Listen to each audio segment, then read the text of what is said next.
If you like this podcast or the previous ones, please consider buying me a coffee at buymeacoffee.com/Frankie'sPod. It just goes to help fund the software and the hosting.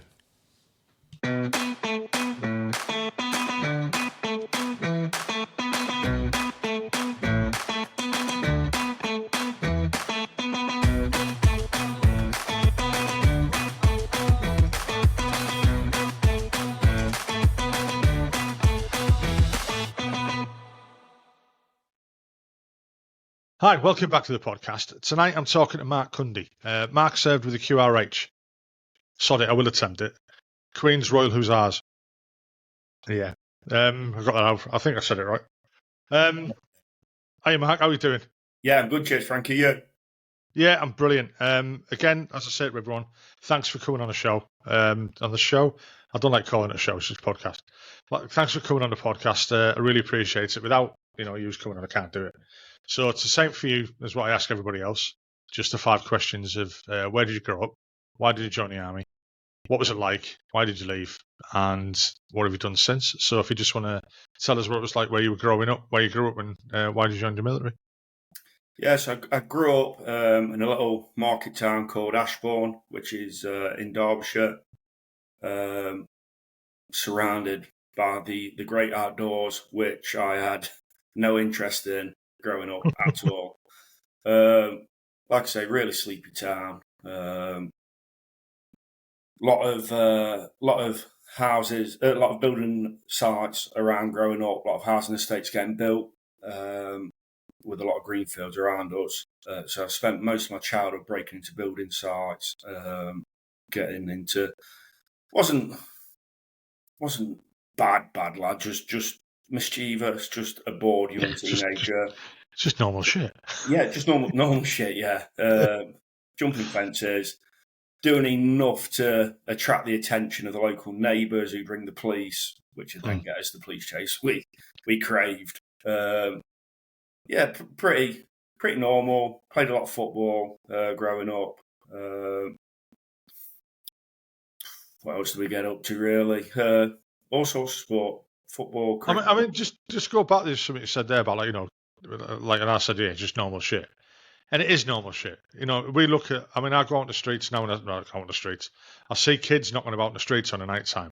And I think, oh, fucking hell, what are they up to? This, that. And you get used to, like, the papers, the media and stuff like that saying, kids roaming the streets causing no good. It's no different than what we used to do. No, not at all. We used to sit in a bus shelter at the bottom of a cemetery for hours on the night. And, you didn't appreciate that some old guy who was walking past was probably a bit scared. Yeah. Because there's this gang of, like, 14 to 16-year-olds just hanging about. I mean, weren't meaning anything wrong. And the kids that are doing that now aren't really meaning anything wrong. I'm not saying there isn't problems, because there is. There's issues with knife crime and stuff like that. But it's not really much different, now to what we did. Kids are bored, and it's always going to be that way. It's just, like you said, just mischievousness. Yeah. And then, one time I wasn't quite quick enough, and the old Bill gave me my first ride in a police car. Took me home to a very unimpressed mother and stepfather. And that was for playing football in the streets, that one was. So, of all the things I did, I was kicking a football over somebody's wall, jumping the wall. He was very proud of his guard and wasn't too happy about his jumping over the walls. Took us home. I remember my mum giving me a massive round of forks, and I'd have been 15. So work-wise, I was obviously still at school, but I was working at the local chip shop, peeling potatoes, which kept me out of trouble for a bit. I was on decent money in comparison to my friends that were doing paper rounds. I was taking about 60 quid a week home cash, and I thought I was a millionaire. It was unbelievable. Yeah. Bloody brilliant. Best job I've ever had by a mile. And then I just got to, I was like, what do I want to do with life? Obviously, there's a lot of career advice going on at the time, and drawn. I remember going to the sports hall, and there was a police there who I'd not had a great relationship with, as a minor, and it didn't get much better later on in life, which we'll probably get onto. And then I bumped into the army desk. I'd walk around with the college desks and saw plumbing and electrician and stuff like that, and I just knew it wasn't appealing to me. Then I got to these guys in the old style DPM, 95s, wasn't it? It used to be called. And he was a guardsman. The sergeant was a guardsman, and I've always been fairly tall. I'll be about 6'1" at the time, at 15, 16. I've not grown much since. And he looked me up and down, and he just says, "Grenadier Guards, definite." And I didn't know what the Grenadier Guards were. I had no fucking idea. Anyway, we got talking, and he goes, "What sports do you play, mate?" I says, "Oh, football, cricket." And he goes, "You will never be in combat, ever." He goes, "Cricket?" He's like, "You'll be in Australia by the end of next year." I was like, "Fuck me, this sounds amazing." I was like, "Get me signed up." And he goes, "Sorry, that was a cricket." And then he's like, "Football?" He's like, "You always be in the States and all that." I was like, "Fuck me, America." Like, I grew up without a pot's pissing, really. Like, the thought of ever going to America, it was like, fuck me. And then obviously, like I said, Australia, to go and play cricket. I was like, this sounds amazing. So went home, said to me, I want to join the army. Not a massive military background in my family. My dad's stepbrother was in. But other than that, that was about it. They were quite supportive of it. It was probably a way to get me out of the house, stop causing tomfoolery and just, like I say, just minor shit. And they could probably see I was getting in with the wrong crowds and heading the wrong way. So I went to the Derby Careers office, as that was the closest, and did my barb test. And the choices were the REME, the engineers, and I think the signals. So none of them were the QRH. So I ended up being cat badged REME. So yeah, that's sort of where that took me. In terms of other parts of my childhood, which probably did transpire in the end to mental health battles, which later I did end up pursuing, fighting, and almost consuming me on two occasions. But mum, stepdad, two half brothers. Two half brothers I see as my full brothers, and my stepdad I've he's always been there, so I always called him dad. But it could be quite violent at times, childhood. Like, punishment was always physical. Thrashing. And that was for all 3 years, not just you? Mainly me. And I look back and I think it was the stepchild that was a pain in the arse. But I look back now as a parent and think, I've never ever laid my hands on my daughter or my two stepsons. And that is from my childhood. I remember sort of like cowering into my bedroom, just trying to escape the physical punishment. In terms of my genetic father, I've not seen him since probably the age of 8, 9. Last I heard, he was in the Stoke-on-Trent region. I've got no real desire to find him. Again, having my own. I could totally understand that. Yeah. My ex-wife was the same. Her father didn't have really nothing to do with him, and she didn't want to have anything to do with him. And you kind of get it. I was lucky that I grew up in quite a happy family, or I thought it was, until I interviewed my brother on a podcast and realised fucking hell it wasn't. No. I just didn't see it all because I was too young. You know what I mean? So quite good, quite glad for that. Yeah. So you joined the REME then. What year was that then? 2006. So, well, did you turned up for training and all that? You probably weren't expecting what it was going to be like, because with not having a military background and stuff. No. So I turned up at ATR Basenbourne, 7th of September 2006, Cat Badge Remake. I walked through the gate. I wasn't an overly confident kid at all because of like the disciplinary incidents as a child. I mean, my teachers would tell you different. They'd be like, he's a gobby little shit. He's always in trouble. But home life was completely different. I was like petrified of my stepdad, petrified of my mum as well. You know, there'd be physical beatings from both of them. So yeah, I turned up to the army, and I was fucking shit scared. We had my section commander at the time was an MP, and you know, again, I knew nothing about the army, nothing at all. I just knew that nobody liked MPs, really. And you'd hear like the other junior NCOs talking about it. One was a engineer, 5'9" engineer, who was a really fucking good guy. I still like to speak to occasionally on social media. Then I got a Welsh Guard section commander then, who again was a really good guy. Took no fucking shit. Don't get me wrong. When I was bulling boots for the first time, fuck me, you can imagine the standard he expected. And my standard was never up to it. You know, I'm not going to sit here and say I was fucking amazing in basic training. I was shit, absolutely shit. Because I just a rabbit in the headlights. I was fucking petrified. I was scared. I spent the whole 5 months just fucking scared, just in a man's world that I wasn't used to. You know, I remember going for a shave one morning, and the lad next to me, he was from Glasgow.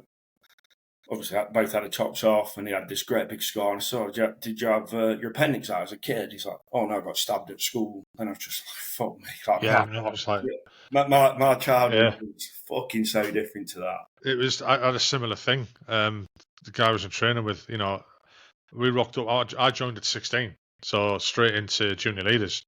Yeah. And you know, there was a guy there in our troop, and he was fucking full of tattoos. And I'm like, how's he got? It turned out his fucking dad was a tattoo artist, and he tattooed himself. But it was just so, you know, I grew up in just like my own little bubble, and I didn't. All of a sudden, there's all these other people from around the country, different accents. You know, like, the fuck's he talking? What's he saying? You know, especially like someone from Glasgow and that. You just like all these different people from around the country, and so I was so out of my comfort zone that I didn't know anyone. You know, you just like, what's going on? So I mean, I wouldn't say I was scared, like, but I was deep inside. I was. I know where you're coming from with that. I really do. Yeah. So yeah, basic training. I just hung in there. I just, you know, I know I wasn't the best recruit at all. Far from it. Yeah. I just had a knack of staying in there, and I look through life, and it's probably just in me, just to keep chipping away. Like just keep chipping away, and eventually you'll get where you need to be. Well, I mean, we had one of the NCOs I would call a bully. I remember him fucking like booting me up the stairs. He was from Nottingham, and because I was from Derbyshire, football. Well, I didn't even support Derby County. I support Chesterfield, and because I was from Derby, he thought I was a Derby County fan, and I remember him kicking me that hard up the arse to the point I was like, "That's not even like fucking playing." Like he meant that, and like punched me in the back, and I was just like, "What a fucking prick this guy is." But then he did it to somebody else. Well, he did it to quite a few recruits. But one of the recruits, their dad was the RSM in one of the Scots regiments. Oops. Yeah, and this lad had let it slip to his dad what had happened, and he wasn't a training screw for much longer. Yeah, I mean, I've heard lots of bad stories about training, and again, going back to my training, I was really lucky that I had some fantastic troop sergeants, absolutely brilliant guys, and then there was none of that in our troop at all. We heard about it happening in other troops, but again, it's just Chinese whispers, so you don't know if it happened or not. Yeah. But I was speaking to guys who joined in the, you know, in the 70s, very different to when I joined in the 80s, and we always say, it was all, my training was harder than your training. Yeah. And he'll say, my training was harder than your training, and we'll all say, our training's harder than what they get now. It isn't, it's just different. Yeah. You know what I mean? Physically wise and punishment wise, I think it is different. Yeah. Whether that's a right or wrong thing, it's not my decision to make, and I haven't made a decision on that yet. Yeah. It's just one of them things. Things change. Whether it's right or wrong or not, I don't know. Yeah. So then got to the end of training. 20 weeks the junior training back then. Yeah. But you could either go to Harrogate for 52 weeks or Bassingbourne was 20 weeks. And I chose Bassingbourne. I didn't want to be in depot any longer than I had to be. So then was sent to Borden to train to be a vehicle mechanic. And as soon as I got to Borden, within a couple of weeks, I said, "This is not for me. I do not want to be here." I'm just wasn't interested in what they were showing me. I just knew it wasn't. Yeah, it just wasn't for me. So I requested to see the CMO. I didn't really know the process. I was like, I want to transfer. I don't want to be cat badgering me anymore. And they said, "Well, what do you want to do?" And I didn't even really know. I had no idea. And I remembering in the careers office seeing like Challenger 2s bombing about and stuff. And I was like, yeah, Challenger 2s, that's what I want to do. I want to be in the tanks. Didn't realise that there was different regiments of the main battle tank units. And I certainly didn't realise there was reconnaissance regiments in the cavalry. Yeah. It was like you need to go and find your local cavalry regiment, which was the 912th Lancers, which were I think just the Royal Lancers now, amalgamated with the Queen's Royal Lancers. And I didn't want to be CVRT. I didn't want to be Recce. I wanted to be main battle tank. I wanted to be Challenger 2. So then I was like looking at the boundary lines, and I was like, well, quick QRH or West Midlands, I'm East Midlands. Fuck it, I'll go for that one. And that's literally how I ended up in the QRH. So yeah, then went to Bovington, transferred down to Bovington to start my training down there to become a Challenger 2 crewman. I had to do my driving first. I was still 16, so I had to wait to tick over to 17. A lot of bullshit mat training whilst I was waiting. Then I went on to my gunnery course. I did gunnery before driver training. That's quite unusual, isn't it? Yeah, I think now it's like a pretty 50-50 split, or the regiment requests, we need so many gunners, so many drivers, etc. So I went down to Lulworth and did my gunnery course down there. Again, wasn't the best recruit, just kept chipping away, just hung in there, did enough, or did what I had to do really to get through. And managed to do that. And then was sent to my regiment, Queen's Royal Hussars, in Senelager. Again, arriving in Germany at 17. Just a fucking rabbit in the headlights. Yeah, very, very different to Ashbourne. Very different to Ashbourne. Nights out were very different. Some of the places you could end up on the piss were very different as well. Yeah, I mean, I think everyone, everyone of a certain age will know Senelager, will know the strip. Senelager strip, and again, like I say, just a completely different world to anything I'd ever seen at all. I mean, especially like that age, the beer is so cheap, fags are cheap, tax-free cars, whatever. Yeah. Obviously, like you said, all of a sudden you're like, wow, it's great. But the big eye opener, really, I think, is fuck me. I'm with real men now. You to your regiment, and it's different again.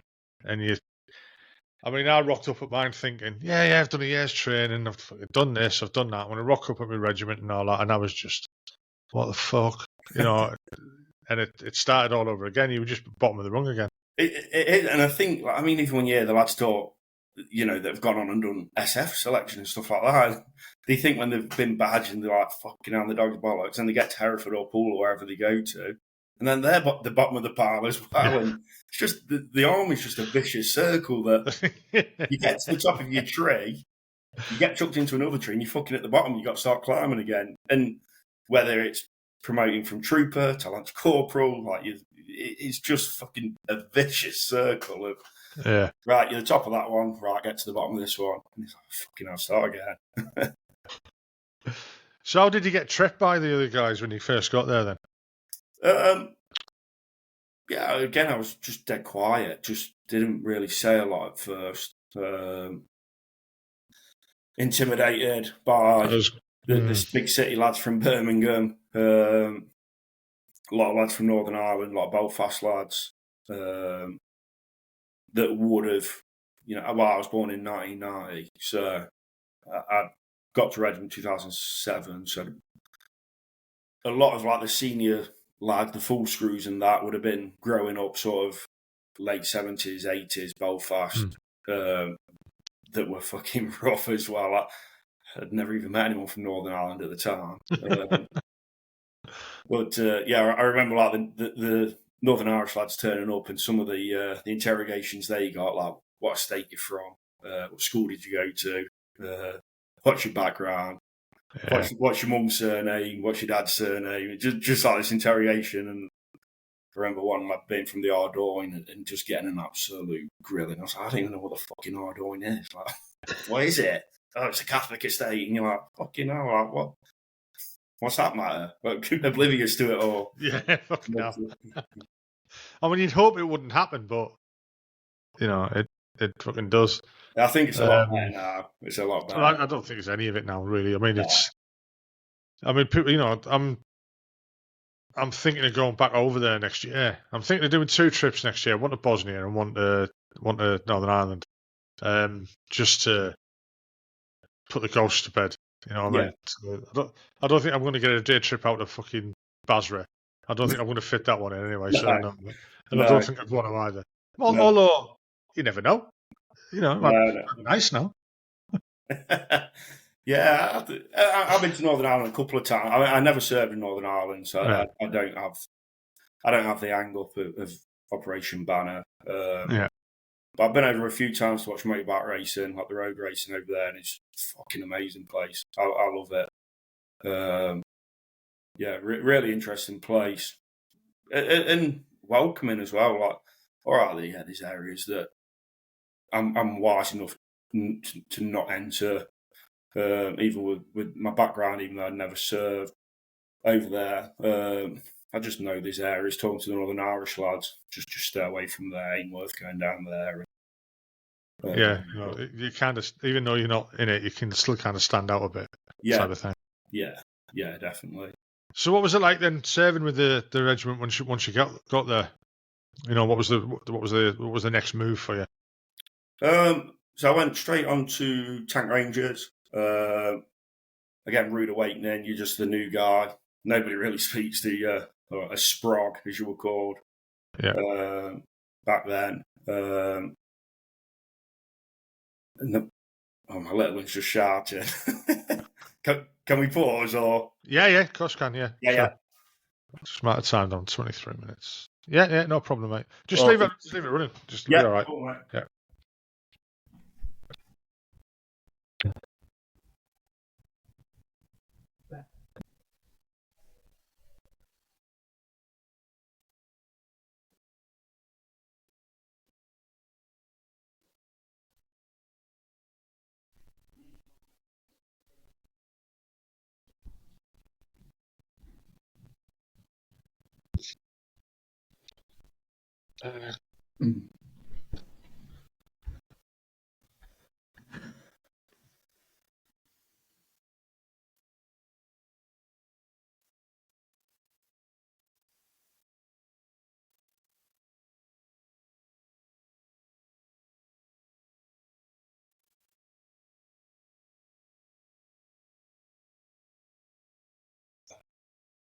So it's 23 minutes. I wrote that down, didn't I? I'm just marking down the timeline so that that guy I was on about, he was a QRH, but it was somebody else I've just interviewed recently. It was QRH. He was on fire support teams. A guy called Gareth Thomas. Right, okay. Yeah. He's on TikTok. That's how I found him. He's Gareth cycling through cancer. He's got fucking stage 4 blood cancer, lymphoma shit. Lovely bloke. Honestly, lovely bloke. Turned out we'd been working on a load of the FST teams with guys in the artillery who I knew. And I'm like, fucking hell. Yeah. How do you know him? He just mentioned a name and I was like, how do you know him? Gee. No, but lovely guy. So, I mean, so you're the third. So Yeah. fucking hell. I'll have to get a fucking regimental tie. Right, so start again at 25:05. I'll just do a clap. Because when I flick back through it, I'll know where to cut. Right, okay, so we'll go back from you're just going on to the Rangers. So yeah, you went on to the Rangers as a gunner. You said you found that a little bit hard. Yeah, just again, you're the young lad. Nobody really fucking speaks to you.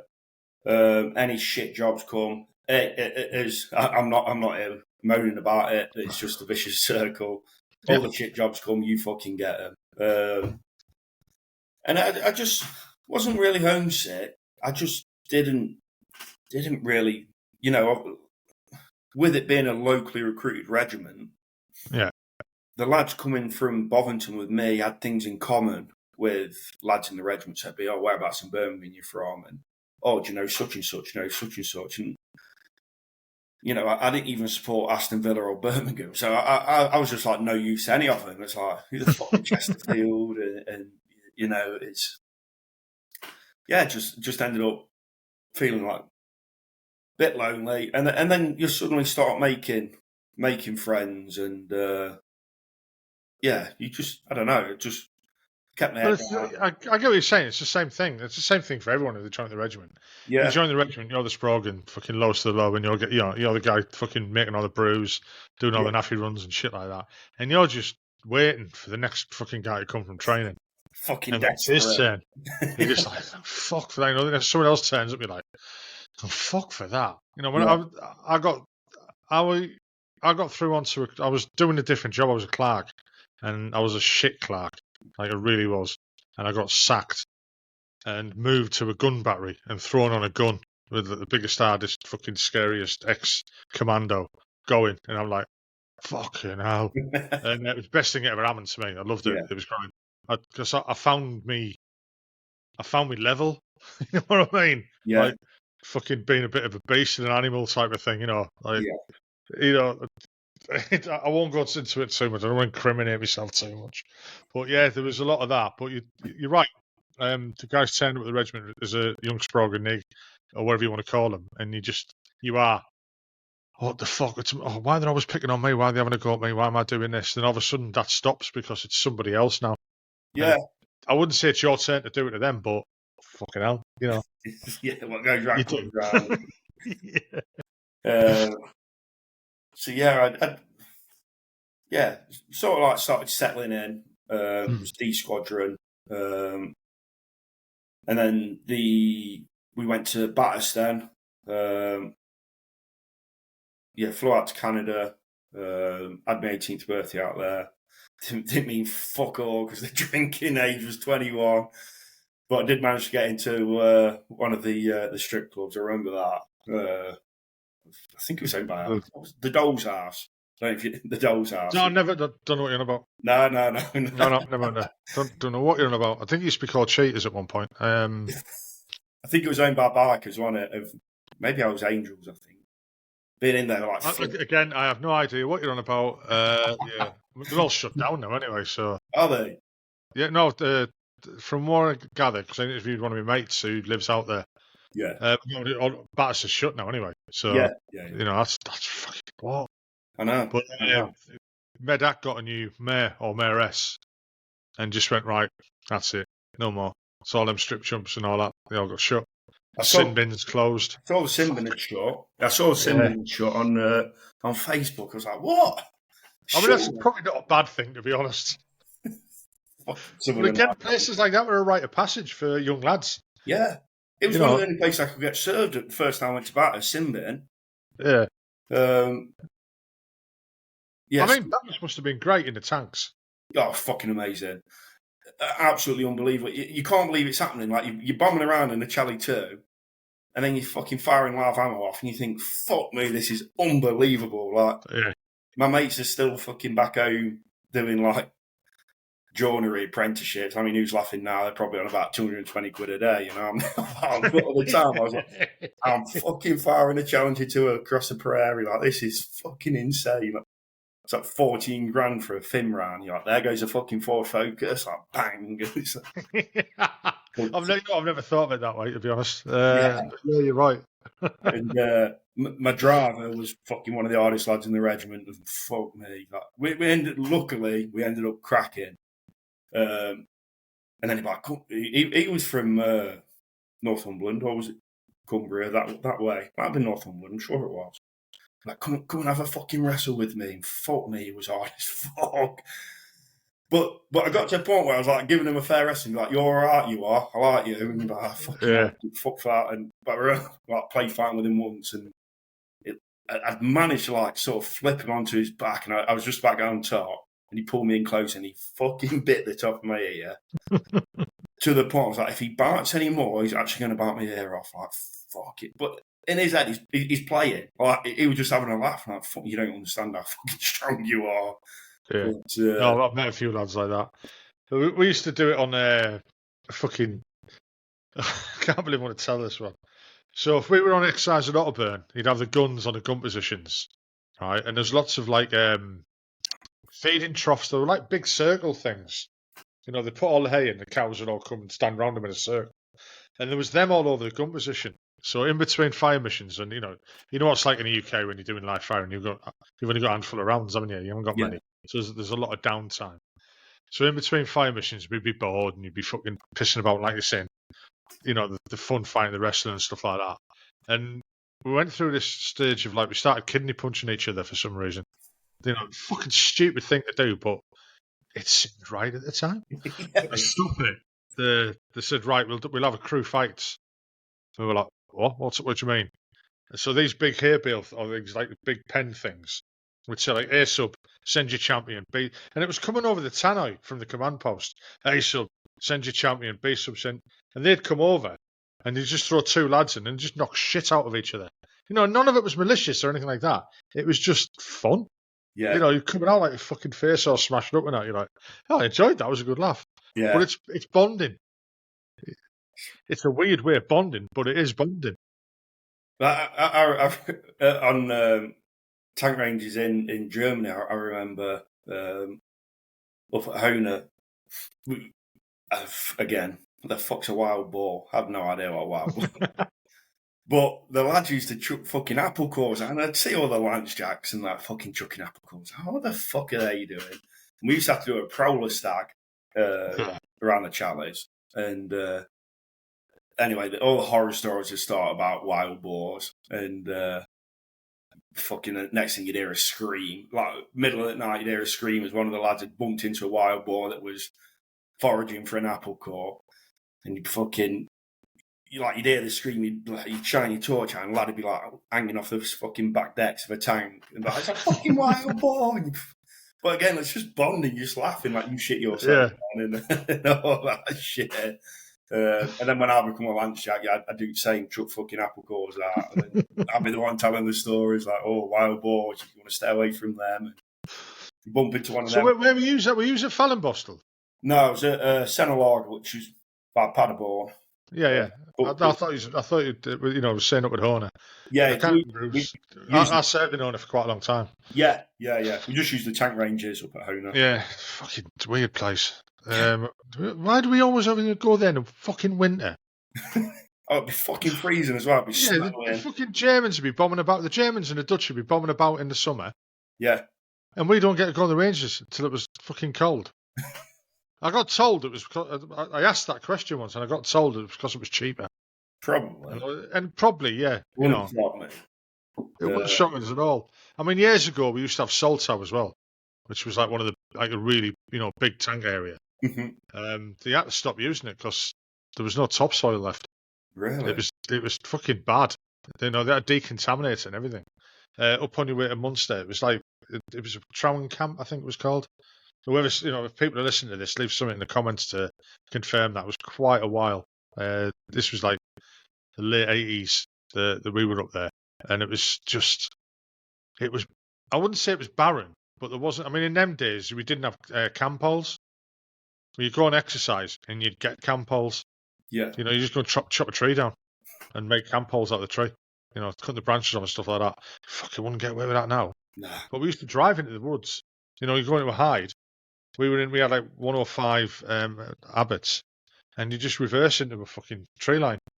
That's what was there. If there any trees are out, you just fucking run them over. And that was the way it was done. Going into you'd rock up in a hide. I remember my first time on exercise, rocking up in a hide. So we reversed into this wood, and I'm thinking, what's happening now? And all of a sudden, like, everything went quiet, and all you could hear was chink, chink, chink, and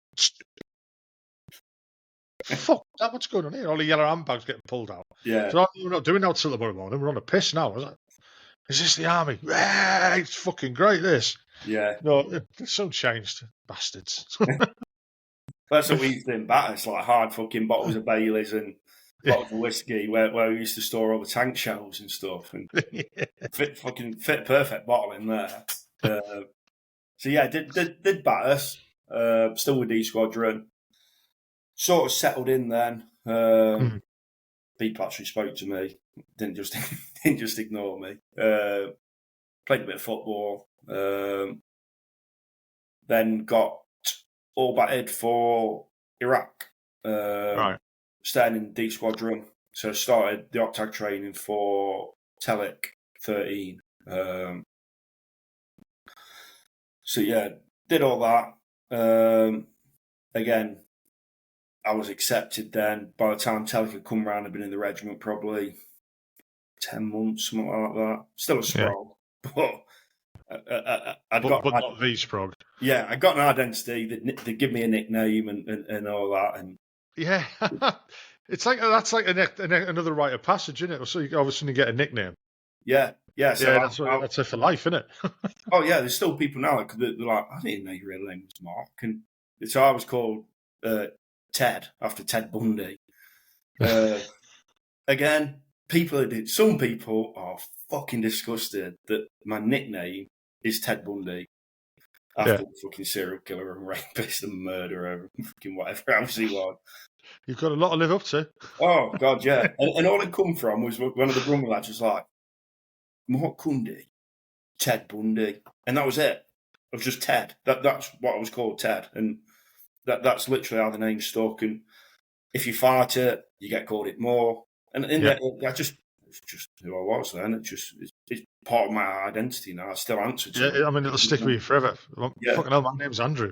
Yeah. Not Frank. You know what I mean? It's like, somebody called me up one day, like, oh, you like fucking Frankenstein's monster, Frankie. And I was like, the monster wasn't called Frankenstein. His name was Adam. And that was lost on them. And that was it. From then on, Frankie. And even now, I'm 56 years old. And if somebody calls me Andrew, I'm like, what? Even at civvy work, people call me Frankie. I can't handle being called my name anymore. No. I mean, some people call me Ted, some people call me Mark. I have learned to answer to both again now. Part of becoming decompression back into a civvy is answer to your fucking birth name again. I don't think I'm there yet. Yeah. Yeah. So training for Telic then? Did you just go out with tanks or were you on foot? We were on foot. Right. We had Mastiffs. So I've deployed twice and never seen a fucking Challenger 2 once. It's fucking the way. Fair enough. Went to Iraq. We were in an old police station in the middle of the city. Called Thorala, it was called. Showering out fucking war, but we didn't have any perks. There wasn't a lot going on. Iraq was really quieting down. So that police station used to be a bit naughty. Did it? I remember, yeah. There was a few incidents in there. The last tour I did was 2006. Right. And I moved from the regiment over to the UK. Mm-hmm. And it was quite. I wouldn't say it was bad. I mean, it was quite naughty. But you're right. Iraq quieted down a hell of a lot towards the end of it. And I'm lucky. The last tour I did was in 2006. I was quite lucky that I never did another tour after that. Yeah. Thank God, because I didn't really want to do any more, to be honest. Yeah. So like I say, not a lot happening. I had the odd brick truck tap me down the 5 mile market. Went into the Cobb a couple of times and got the odd RDF, but really, really quiet. Then it was quiet, which resulted in the tour being fucking bullshit. Because you know what the army gets like if people are bored. I've hands down, still say Iraq. My personal experience, this not everyone. My personal experience, Iraq was more difficult than Afghan. Probably mentally because of the bullshit we're having to put up with. We had a load of officers with us. We had the colonel, the 2IC, and they fucking did not want us sat around doing fuck all. So we were getting fucked over big time. And our troop sergeant was just in their back pocket, obviously looking at his next career, moving back to him. And everyone I speak to from the Iraq troop all say the same, like, it was just fucking shit. We just got fucked over massively. Sort of ruined the experience, really. And I look back, well, when I started a lot of my counselling, sort of the depression side, which no doubt we'll get onto. Like, I'm diagnosed with depression as well as PTSD. Iraq comes up a lot when I spoke about depression because it was just an unhappy time. Just because of how we're being treated. Like, it was treated worse than recruits by a fucking mile. It's like you're saying that it's the boredom factor. You don't want to, I can understand what they're doing there. Don't want you fucking being bored, really, or you've got to keep them busy. But there is a lot of that, like what you said about your troop sergeant. We've got to make things look good. There's a reason we're here, even if we're not doing that reason. We've got to be finding something to do. Going back to the old days of like fucking hell, someone's coming visiting, they're going to paint the grass. Oh, yeah. It's always been like an army myth that people paint the grass and all that. Fucking, I've done it. It fucking happens, yeah. Happens. I've done that shit. I've painted grass because somebody was visiting, and it went nowhere near the grass. I was fucking right pissed off. Kicking molehills down and breaking the molehill and picking up leaves in fucking October and November, and you're thinking, what the fuck am I doing this for? Sweeping helipads in the desert, that's another one. Fucking hell. I must admit, I've never done that. That's fucking. That's another one I've done. Yeah. Fucking unbelievable. The best one we ever had, we had a football pitch, 5-side, and it was full of leaves, right? And somebody, I don't know who this genius was, but they were a genius. They got in touch with RAF Gutterslow at the time, and they had Harriers, and they literally came down and landed a Harrier on the 5-side pitch. It wasn't like an AstroTurf; it was concrete. Yeah. And they said, "Can you come and land an Harrier on it?" And they were like, "Yeah, bit of training exercise," and they did, and it fucking cleared all the leaves. Everyone stood around fucking clapping and all. It was something for us to look at as well. It was just a training exercise, but we claimed that they'd done it just for the leaves, which and I'm still sticking to that. They did it for the leaves, not true. Wasn't a training, John. No. But sweeping a helipad. I suppose you've got to for foreign object devices. Was it FOB or FOG? I can't remember what they call it. Foreign object something or other. In case it gets in the engine or whatever. Yeah. But you never know. I mean, Iraq, like when we were there, it was quite busy and stuff like that. But I know what you mean about tours. I mean, I went out of the first Gulf and as a battle casualty replacement, and we, for the first month and a bit, we were just sat in the camp, literally doing fucking nothing. We were just sat there, training every day, and that just got monotonous. Just an NBC training. Didn't even get to go out on the ranges or anything like that. Just fucking sitting around. Then all of a sudden it kicked off, and by the time we got to do anything, it was over. And then we got sent into Kuwait City to guard the embassy. So we were just, as much as it was a good experience, and I'm really proud that I was there. I never got to see any frontline action or anything like that. You were just fucking staggering on, and there's been lots of that. Fucking hurry up and wait. Yeah, And you've got to keep the lads busy. Yeah, but you've got to do it right as well. Because if you don't, like you found there, you end up mulling over a lot of stuff, and it affects you. Well, we ended up running fucking mile and a half around a 50-metre fucking perimeter camp, and you think, what the fuck are we doing? Doing I can't even remember how many laps it was. It was a ridiculous amount of laps. And I was like, this is fucking bullshit. And in the end, this quiet me disappeared, and I started like challenging authority and fucking getting myself in trouble. And I remember the two pit we had at the time was a massive prick. He's still in the regiment, so I can't say a great deal. But I remember one of the guys that I am really pally with, like good friends within the regiment. He became a warrant officer, and he was his squadron leader. And I remember saying to him, like, be fucking careful of him. Like, do not trust him. He said, oh, no, he's changed. He's matured. He's a major now. So I'm fucking telling you, mate, he's a prick. And he ended up sacking him as his sergeant major, busting him back to staff sergeant. As I told you, guy's a knob. And he's like, yeah, I'm in full agreement with you now. He's a fucking arsehole. So, yeah. So what was after Iraq for you then? Say again, Frankie, sorry. So what was after Iraq? Because it sounds like that was just a shit time for you, to be honest. Yeah, shit time. Then the back end of the Iraq tour, we had to, we extended and we did, we were moving like a lot of stuff to Kuwait, ready for the end of Operation Tell It, which was quite busy, to be fair. That was probably about the best bit of the tour, to be honest. Driving from Kuwait to Iraq, it was like 10-hour moves, and we had a bit of freedom. I was the snatch driver in it, so yeah, I enjoyed that quite a bit more. Like, what were the locals like with you then? Sorry, the locals like? In a place called Safwan, they fucking hated us. Again, they'd wait for us to come, and they just fucking brick us and chuck stones out. Which is weird. The first time I drove through Safwan, they couldn't wait to fucking see us. Yeah, well, yeah. You know what I mean? Yeah. It was a border crossing for Optelic. You know, we went through there, and they were like, everyone was waving at us and fucking throwing fucking like, I wouldn't say throwing flowers, but not far off it. They couldn't wait to see us. No. And then all of a sudden it just changed. They hated us. Like, what the fuck have I done? Apart from invade your country and kill half the people, you know. But that's another story. Potential illegal invasion, but that sounds my. I was still at school when that happened. Like, I can't be held accountable for that. I was just doing what I was told. Fucking hell.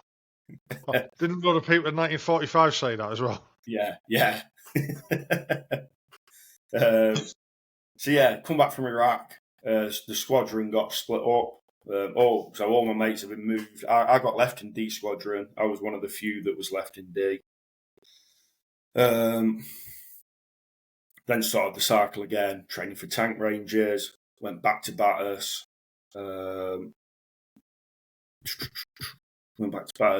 Then promoted to Lance Jack. Then started training for Operation Herrick, Afghanistan, which was up Herrick 15. So I was part of the Warthog group, which was Viking, but then we became Warthog. Just because the Viking was taking an absolute hammering safety-wise. You know, versatile vehicle, fucking go anywhere. Unbelievable vehicle for its adaptability and where it can go. It can swim. It's amphibious. And the Royal Marines were using that, the ASG group, and then they handed it over to the cavalry. And we then got the Warthog. That's the Volvo thing, isn't it? Like the articulated, articulated vehicle that they used a lot in the Arctic, I think, didn't they? Yeah, I don't know if it's the same BV206. Yeah, BV206. Yeah, that's a variant. Yeah, variant of it. We had we got trained on them because we were going down the Falklands for exercise sea trial. Yeah, right, and we had them up at Otterburn, and one of them broke down on a main road, right. And honestly, hand on my heart, I shit you not, right. The lad who broke down, he's like, "What shall I fucking do?" He says, "I'll tell you what, I'll ring the AA." And instead, he didn't have a number to ring any of the REME or anything like that. So he trundled along to a payphone, rang the AA. AA came out and they fucking fixed it. Because he had cover. Incredible. I said, what make is it? It's a Volvo. All right then. Fucking hell. No, but yeah, they are cracking bits of kit. Like, I mean, they were then. I don't know, upgrading and stuff like that. I never went anywhere near them. So yeah, so the Warthog was heavier, so it was amphibious. When it was the Bronco, it was an amphibious vehicle. Then we obviously beefed it up, put some armour on it, made it fucking fairly nails, and it lost its amphibious capability. Although we did try on numerous occasions to make it swim, my troop lost one of my good mates was commanding, and it fucking set off down the Argon Dab. It's the funniest day of my life. I swear, it's still the funniest day of my life. I stood on that riverbank, and I was on my knees just laughing. It's this fucking warthog just like floating down the river like this. I was in bed. And then one of the other full screws come down. He saw me laughing, and he couldn't. He just like pissing himself. Like he's leaning against my vehicle laughing. The boss is going absolutely fucking mental at it. It's like it's not funny, and it fucking is funny. It is fucking funny. So yeah, we did all the training on the Warthog, and then deployed out to Herrick in the October 2011. Again, we came under the R-Star group, which made it really interesting. So there was us, Brigade Reconnaissance Force. We worked together a lot, and then like splinters of the SF and stuff. So it was like a really interesting job out on tour. It was fucking busy, like we didn't stop. Post-tour, one of the guys had worked out for every 4 days. We were on patrol for 3 of them, and the vehicles were just getting fucking hammered. Like the maintenance we're having to do on them to keep them going. But yeah, it was really a life-changing tour. Like no two ways about it. You were doing the job that you were trained for. Yeah, like as a cavalryman, to live on your vehicle, it's fucking amazing. Like you look at like the long range, and I'm not comparing what them boys did in the 40s in North Africa, what the Desert Rats were up to in long range desert patrols and stuff. But a lot of them were cavalrymen and tankers and stuff. There is a difference between tankers and cavalrymen, and we're quite precious about it. But yeah, to deploy on your vehicle and then deploy for 6 weeks and be self-sustained, fucking love it. Like that was everything. I was like, this is it. Like it is not going to get any better than this. This is all the books you ever read about tanks and cavalry and stuff like it. It's being self-sufficient on your vehicles, etc. And yeah, I was like, this is fucking the life. Like, love it. I absolutely loved it. But really busy. Rough at times. Yeah. Like I say, life-changing. There's not a fucking day goes by where Afghanistan doesn't go through my fucking minute brain. Iraq sort of like stays in its box. It's put to bed the majority of it, but Afghanistan, I don't know what it is. It's like almost a love-hate relationship. I'm sympathetic towards it. I want it to prosper. I don't know. I just feel I invested more into Afghanistan, and well, I suppose if you have a negative, if you have a negative experience of a place like you did in Iraq, where you're probably getting tret, as you probably shouldn't have been getting tret, and it was boring, like you say, and then you're out there doing what you think's a better job in Afghan. I mean, I know my favourite tours have always been Bosnia because we were doing shit. Yeah. Especially in '95, I mean, spent a lot of time, to be honest, spent a lot of it drunk, but fucking, that's the way it was. But you've seen things I'd never see and things I'd never want to see again. Yeah. You've experienced things that I'd never experienced, and again, I never want to experience again. Yeah. But it's part of my life. It's part of my psyche now, and I always go back to it, and it's my ghost in a way, if you know what I mean. Like we were talking earlier about like going back to visit places and stuff like that, and that's one of them for me. I mean, did Afghan get a bit hairy for you, or? Yeah, I did get hairy at times. Again, nowhere near as bad as what the boys had in 2006 or anything like that. But we were having brushes with IEDs. The first patrol we went on, lad hit an IED. We were lucky; it was a partial dead, didn't go off properly, and it was just like a baptism of fire of a fuck me, like we're here. It's true what they said about this place. They weren't fucking bullshitting on the pamphlets and stuff like that. One thing that always did fucking get me when I love the mountains and I love the outdoors now. But the natural beauty of Afghanistan is fucking incredible. And I read a lot about it. I was just invested in it. I don't know what it was. Yeah. Read a lot on its history, realised how complex it was. Had a pretty good understanding before I even deployed that fucking I ain't going to change the world here. This is so deeply rooted. Fucking hell, the Brits have had 3 goes at it and never fucking succeeded on. So yeah. And you're looking at the mountains around you and you're thinking, fuck me, like this is incredible. Like the stories this place must tell. And again, the graveyard of empires, as it's infamously known. I mean, it's annoying that the way it ended. The way it ended. It ended with such a whimper and just well, what was the fucking point of us being there if you're just letting them all take back over again? And it's not for it's not it's well above our pay scale, but it just feels such a waste. All the lives lost on both sides. And I know lots of guys who've served over there and spoke to lots of guys, and they all said the same thing, type of that. They had respect for the Taliban because they were brave fighters. And as much as we all call them Terry Taliban and stuff like that, and fucking the other names that I won't go into, but there was a lot of respect for that. You still wanted to kill them because they were trying to want to kill you, but that was your job, and that's what you're trying to do. We're not Salvation Army, we're the fucking British Army. Yeah. Oh no, I've got a lot of respect for them. As a fighting force, definitely. Yeah.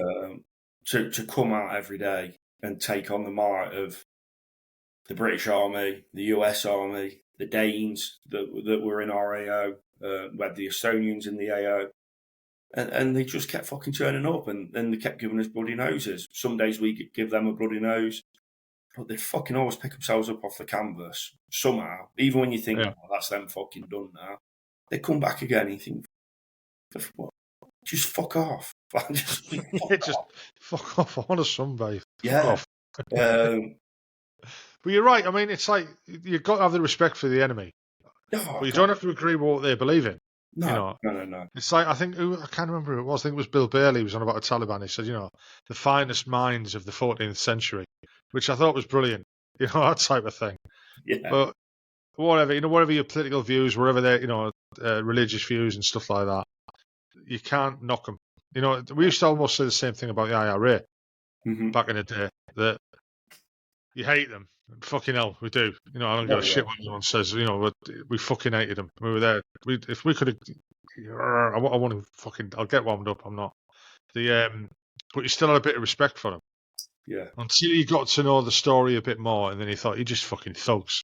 You just fucking gangsters. You know what I mean? That's where I ended up there. It wasn't the freedom fighters and stuff like that. Whereas with the Taliban, they are thugs or whatever you want to call them. But they were there to try and push us out of their country. We were an invading force in the end. Yeah. As much as the good that we were doing, as the nations that were there, trying to bring democracy to the country and stuff like that. Places like that don't want democracy. No. As much as we think they do, they fucking don't. They certainly don't want it from the fucking West either, especially America. And again, you look into that and you think, I was 11 years old when 9/11 happened. And then I found myself in Afghanistan 10 years later. The fuck has gone on here? And you look at, yeah. without going down the conspiracy fucking roads that 9/11 fucking takes you down and stuff like that, and you think, but if 9/11 was plotted by a lot of Saudis and Bin Laden, and I know Bush said in the end, oh, well, Bin Laden's in Afghanistan, the Taliban are harbouring him and stuff. You think, why the fuck did we end up in a 20-odd year war in Afghanistan? Like, yeah. Oh, yeah. I mean, when I try and piece the puzzles together, I'm like, how the fuck did we actually end up there? I mean, for me, when I look at it, like for the life experience, this is really selfish of me. And again, my selfishness comes at a cost of a lot of fucking lives. And, you know, I wanted to do Afghanistan, so I never left after Iraq. I wanted to do Afghanistan. And it gave me an experience. I experienced war, and I'm not glorifying war in any way because I am completely the other way now. I'm out of the army. Like, I'm done with war. I want peace because I've seen the suffering it brings after, and nobody actually fucking wins. That to be in a firefight, it gave me a drug that I would never be able to get again, and it gave me an experience I've never been able to replicate. I fucking tried in numerous ways, and I can't get it. And would I go back, even though now I don't believe in the war? If you said to me, you're going back with your troop, I'd fucking pack my bags tomorrow. And I'd go back out. Really? Yeah. To experience what I experienced last time, even though it's fucking consumed me and nearly killed me after, It's a drug. You know, it's the endorphins, it's the adrenaline. Yeah, I imagine, I've never had heroin, but I imagine when a heroin addict is trying to withdraw and they got offered that one last hit, they know it could kill them, but they're going to take it because they know how they're going to feel. And that's how I sort of feel with Afghanistan. That's how I've described it a lot through my counselling, is I feel like a junkie craving that feeling, that adrenaline rush. I crave it, but I can never replicate it. And I've sort of had to like get to a peace level with that to let it go. And again, like I'm not glorifying war at all. That's not what I'm trying to do. I mean, you're the first guy I've had on the podcast who's, you know, gone or spoke. I wouldn't say gone through that experience, but spoke of it in that way, and that, you know, it's a drug. I mean, I know guys who put me. I know one lad. He did 22 years in the army, and he got out and then joined the RAF. And anyone who's listening to this who knows me knows who he is. I won't mention his name, but they know who he is. So, and he basically got out of the army as a sergeant major, 22 years. Literally, next day went and joined the RAF as an officer. Went back, went and done his officer training, and just so he could go back out to Afghan and do fucking FSCs and stuff like that. Crazy as fuck. But that was you need that adrenaline rush. Yeah. Certain people, I'm glad that I've never experienced the need for that, because it doesn't sound as though. I think you're going to tell us very soon the downside of that and what it can do to you. Yeah, it's again, like when did I know things were fucking wrong? Well, I remember getting into a contact in a village called Yakshow, and I remember looking down my gympie, and we're listening to him on the Icon radio, listening to the Taliban talk about us. And then, I mean, you hear him talk all the time, like, oh, we're going to fucking nail them. And then they never do, and you're like, you're full of shit. And you get complacent. British squaddies are fucking horrific for getting complacent. Like, it's probably why they don't let us get bored, because we get bored and then we start like doing stupid things, stupid shit, finding camel spiders and stuff like that. And I remember done that. Yeah, and I remember getting into the. Well, I remember him saying that counting down 5, 4, 3 in Pashtun. Well, I remember the interpreter saying 5, 4, 3. Then it was silent. And then I remember seeing this black dot come through the air. And I was like, what the fuck is that? Went over my head. I like ducked. I was like, fucking hell, what was that? And then behind me was another vehicle. It was the Remy vehicle, because we had a recovery variant. And an RPG airburst over the top of him. I was like, fucking hell, we're in contact.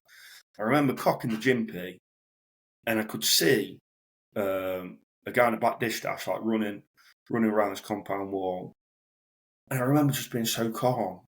And literally, time, when people say, oh, time slows down, you think, time can't slow down. Time is time. Like, a second is a second. Like, you don't feel a millisecond, etc.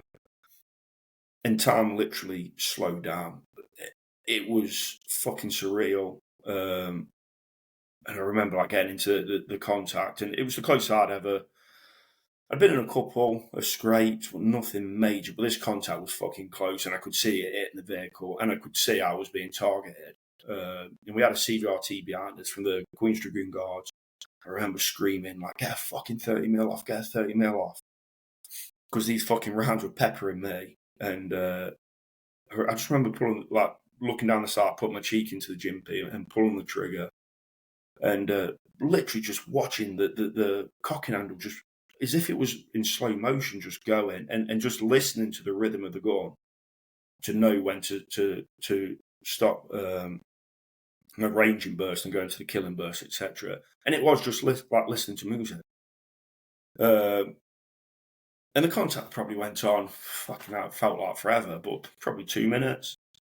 Yeah. Managed to get enough rounds down and suppressing fire. The CVRT never got any rounds off, which I was fucking livid about. I turned around screaming, like, fucking get a fucking round off. Thinking, if we get 30 mil off, this will fucking finish this. And anyway, the contact ended. And I remember like getting out the vehicle, and the lads had managed to get in the back of the walk, because we used to like park in a triangle to like give us an all-round defence. And the back of the vehicles were open, and fucking rounds had peppered it, and there was like shells, like brass cases everywhere where the rounds had it. And I've still got a round upstairs that had hit the vehicle that day. It's just in a drawer. Like, when I come back, I was like, I'll have this on the wall, but I just never have. It's just in a drawer, and it's been put to bed. It has been put to bed now. So yeah, again, like I say, that experience, you're like a junkie, like the adrenaline. I remember the adrenaline. I just, like, fuck me, like, I'm alive. Like, I can never be more alive than this, because I've just brushed with death, etc. So yeah, our boss got smashed right in front of us, survived. He was a fucking good guy as well. Had a few teething issues with him. Arrogant young two-pip at Sandhurst, know everything, as they do. And we managed to fucking break through with him, and it became a fucking great troop leader. We were on the high ground up at PV Raheem, and a lad had been shot in the head, and my vehicle was the ambulance variant.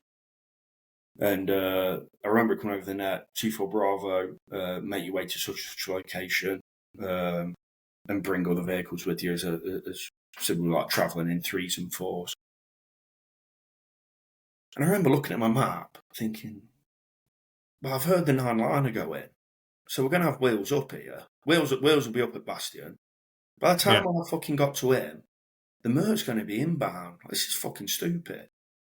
And I remember pulling up next to my boss. I said, boss, I was like, this don't fucking make sense. I was like, the 9-liner's gone in. The Merc's going to be inbound. Why the fuck are we leaving the high ground? It's fucking ridiculous. And I remember him saying to me, ours not the reason why, Ted. Ours not the reason why. For fuck's sake. Anyway, we set off, bombing down into the green zone. We went past these nomads on the right side. And I remember, like, put my hand up to them. Sometimes you got a fucking reaction off them, like a hand back. Sometimes you fucking didn't. I remember these just staring us out. I was like, oh, you fucking miserable pricks, whatever. Dropped down into the green zone. This lad, it hit his helmet. He was still alive. He was walking wounded, so he was moving. literally dropped into the green zone. We're about to cross a brook through this tree line into where it's 5 rifles, I believe. Anyway, the Merc's fucking inbound. You can hear it. You've got eyes on it. And I remember fucking looking at the boss and sticking my hands in the air like, what the fuck? Like, fucking livid. Like, why the fuck are we moving? Anyway, we spun back round and got on the net. And the boss, 2-0, was like, right, make our way back up to our ground. And I remember like there was like this fucking ground. I was the third vehicle at this point.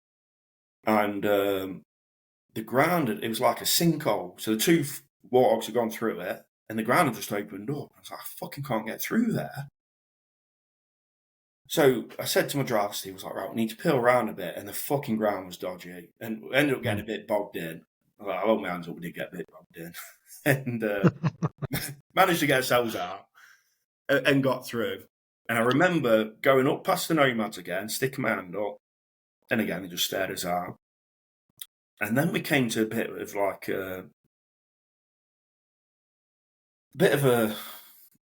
choke point, really. And you could see our old tracks, and you're thinking, well, we've not been out of the tracks long. They'll be all right. They'll be fine.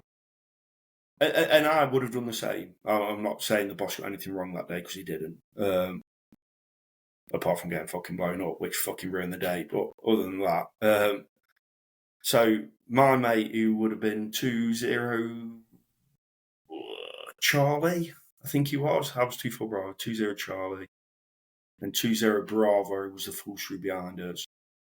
And then 2-0 Charlie and 2-0 came together. And the boss stopped to let 2-0 Charlie go, who was my one of my good friends. And then he stuck his finger up like that and like laughed at it. And then my mate like gave the boss the wanker sign. Because we built a really good rapport with him. Yeah. He was a fucking good guy. Led from the front, would lead patrols and get bollocked for it. Like, why are you pulling the vehicle? Because I'm not asking the lads to do something I won't do myself. And, you know, if you pulled up into a little harbour area, he'd stay on the gun, he'd stag on all fucking day. But boss, get down, like, you need to eat. Like, we need you to fucking be fresh so you can lead and stuff. And he'd be like, no, I'm staying on the gun. You lads get your heads down. And it was fucking brilliant like that. And all of that's like, just chuck us some scoff in. Anyway, 2-0 Charlie, 2-0 come head to head. The boss stuck his fingers up. 2-0 Charlie gave him the wanker sign. 2-0 led off. 2-0 Charlie slotted in behind, and then it was me. And we're going along, and it was the old route into PB Armadillo, which is what the Danes, I think the Danes did a documentary on Armadillo, actually. And I just remember the fucking world going black. Just jet black in front of me. And I remember this fucking heat in my face, and I was like, what the fuck is going on? And I remember in that split second going, this is the most surreal visual I have ever seen. Like, amazing in reality, as this fucking debris is like hitting me. And I don't really know what's going on at this point. And then suddenly it just went boom as the blast fucking followed it. And I remember like putting my head down. I was thinking, what the fuck? Like, who's just what? Has someone just hit a fucking IED or what? What the fuck's going on? And I remember the dust settling and looking up, and I could see the vehicle in front of me. I was like, that's fine. It's not that one. And then I could see this warthog, and it was like twisted. And I was like, it's the fucking boss. I can't see the boss. I can't see him. And then more than like as the dust settled even further, this body was like on the left-hand side of the vehicle, probably a good 30 metres away. And I thought, he's dead. Like, he ain't moving. He's fucking dead. So I shouted to Luke. I was like, fucking move forward, stay in the tracks. And he butted right up. And then I got on the net and just went, hello, Zero, it's 2-4 Bravo, just contact IED. 2-0's been hit, wait out. And I'm pushed right up to 2-0 Bravo. And then I said to Steve, my driver, I was like, oh, vehicle's hit an IED, boss has been hit. Jumped out the top of the vehicle and ran across Luke's vehicle, so I wasn't on the ground, ran across Luke's vehicle so I could get eyes on. And like the boss still wasn't moving at this point. his fucking jimpy's been bent. There's ammo everywhere. Like, the debris of the vehicle's fucking everywhere. And suddenly I just saw him like move, like he moved his hand. And I was like screaming. I was like, boss, stay still, stay still. I don't fucking move. So I ran back to my vehicle because we had a medic in the back. Calling Popeye. Fucking really experienced medic. MRD from Optelic. He was working with the Staffords at the time. Really fucking good guy. And I got on and I was like, Popeye, like, the boss at an IED. He don't look good. All limbs are there, but he ain't moving well. And I said, you need to get another lad in the back, try and keep names out of it, keep getting the other lad out of the back. You need to get a safe lane marked up so we can get to him. I was like, I don't know if there's any secondaries anywhere.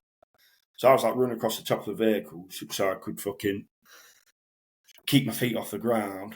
And then I dropped, in the end, I climbed down the side of the bar and jumped to the boss. And I was like, are you all right? And he was like, blood pissing from his mouth. And he just said, what's happened? What's happened? I was like, you've hit an IED. You're going to be all right. And he'd been hit by a taxi years ago, and he got a big fucking scar down his head, like Harry Potter. And the scar had opened up, and he got like, his head was bleeding.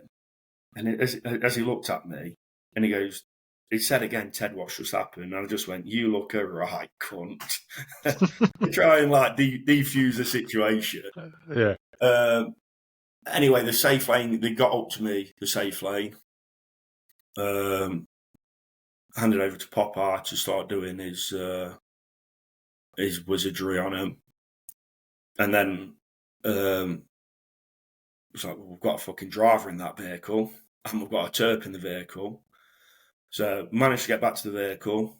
I climbed up the top and dropped into the top cover, dropped through the hatch there. Dan was there, but his door was off. He couldn't move. And our interpreter was there. And I said, like, are you all right? To the terp. And he just went, the Taliban are so motherfuckers. This is the third time I've been fucking blown up. And I was like, mate, fucking hell. Like, you need to fucking retire. Like, what the fuck are you doing? Like, give this fucking job up. Yeah. Or pick me lottery numbers for me. Yeah. And I was like, can you move?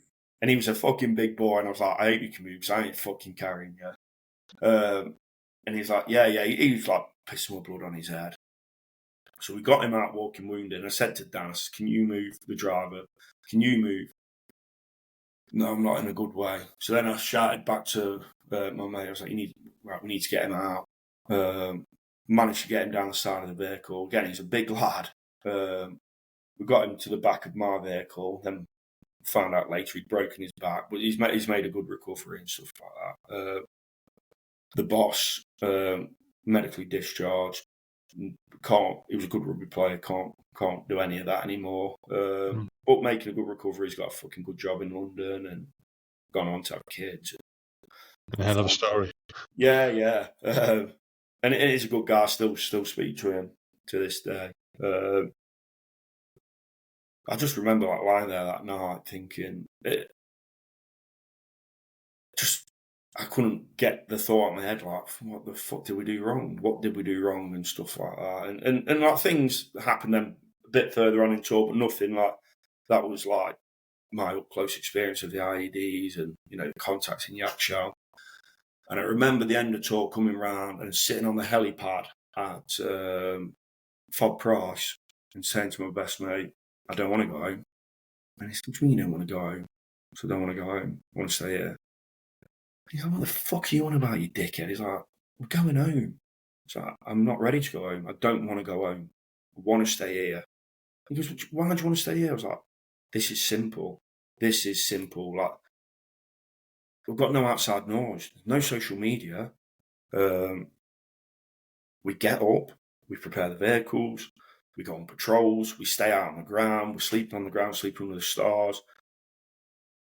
I don't want to go home. I want to stay here. And that's probably where I look and see where Afghanistan started going wrong for me on a personal level. On like the last day, I'm not ready to go home. I want to stay here. And I look back and I think he's fucking stupid. Like I look back at myself and think he's stupid. No, it's not. But That's a perfectly fucking normal thing. I just and I know wanted exactly what you mean. Yeah, I just wanted the simplicity. Did not Yeah. want normal life. I did not want it at all. I was with, she was my fiance then, my ex-wife. And war was just simple to me at that point. It was, I could almost control what was going on around me. I had control of myself. Anyway, obviously we came back and... Did you go through Cyprus to do the decompression? Yeah, I went through Cyprus. So I've spoke to quite a few people about that, and I've said, did it work? Was it worth it? And every one of them has said, no. No. It wasn't long enough. It's not long enough. enough. The right type of thing. You get, 36 hours? And well, you need a week minimum. Yeah. Well, I don't even know how long you need. I saw someone had said the other day about, it might have been Billy Billingham actually, and said that we should be sent on safaris because we act different around animals. And it's true. My journey with PTSD is very animal influenced. So yeah, I fully agree with that. Well, you look at it especially like things like Northern Ireland and even Iraq and places, Bosnia and all that. We'd find stray dogs and we'd look after them. Yeah. We'd kick fuck out of the enemy, kill them, fucking don't touch the dog.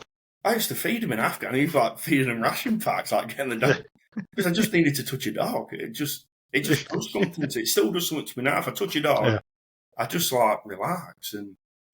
So came back from Afghanistan, went to South Africa on adventure training. Fuck knows how I managed to fucking con my way into that one, but went on a safari. Saw some elephants. So you got it in the end anyway. Got it in the end, yeah. Saw some elephants. I was like, this is fucking amazing. Like, I just knew I was not. Wow. Should have. Well, I didn't know I was ill at the time, but I knew things weren't right. I was like, went to South Africa. I was like, I'm moving out of here. Started looking at house in South Africa. Again, just impulsive actions, really impulsive. Just came back from South Africa, got roped into doing London 2012, the Olympics. Fucking the most expensive piss up I've ever been on. Being in London every night, like, should we go out? Yeah.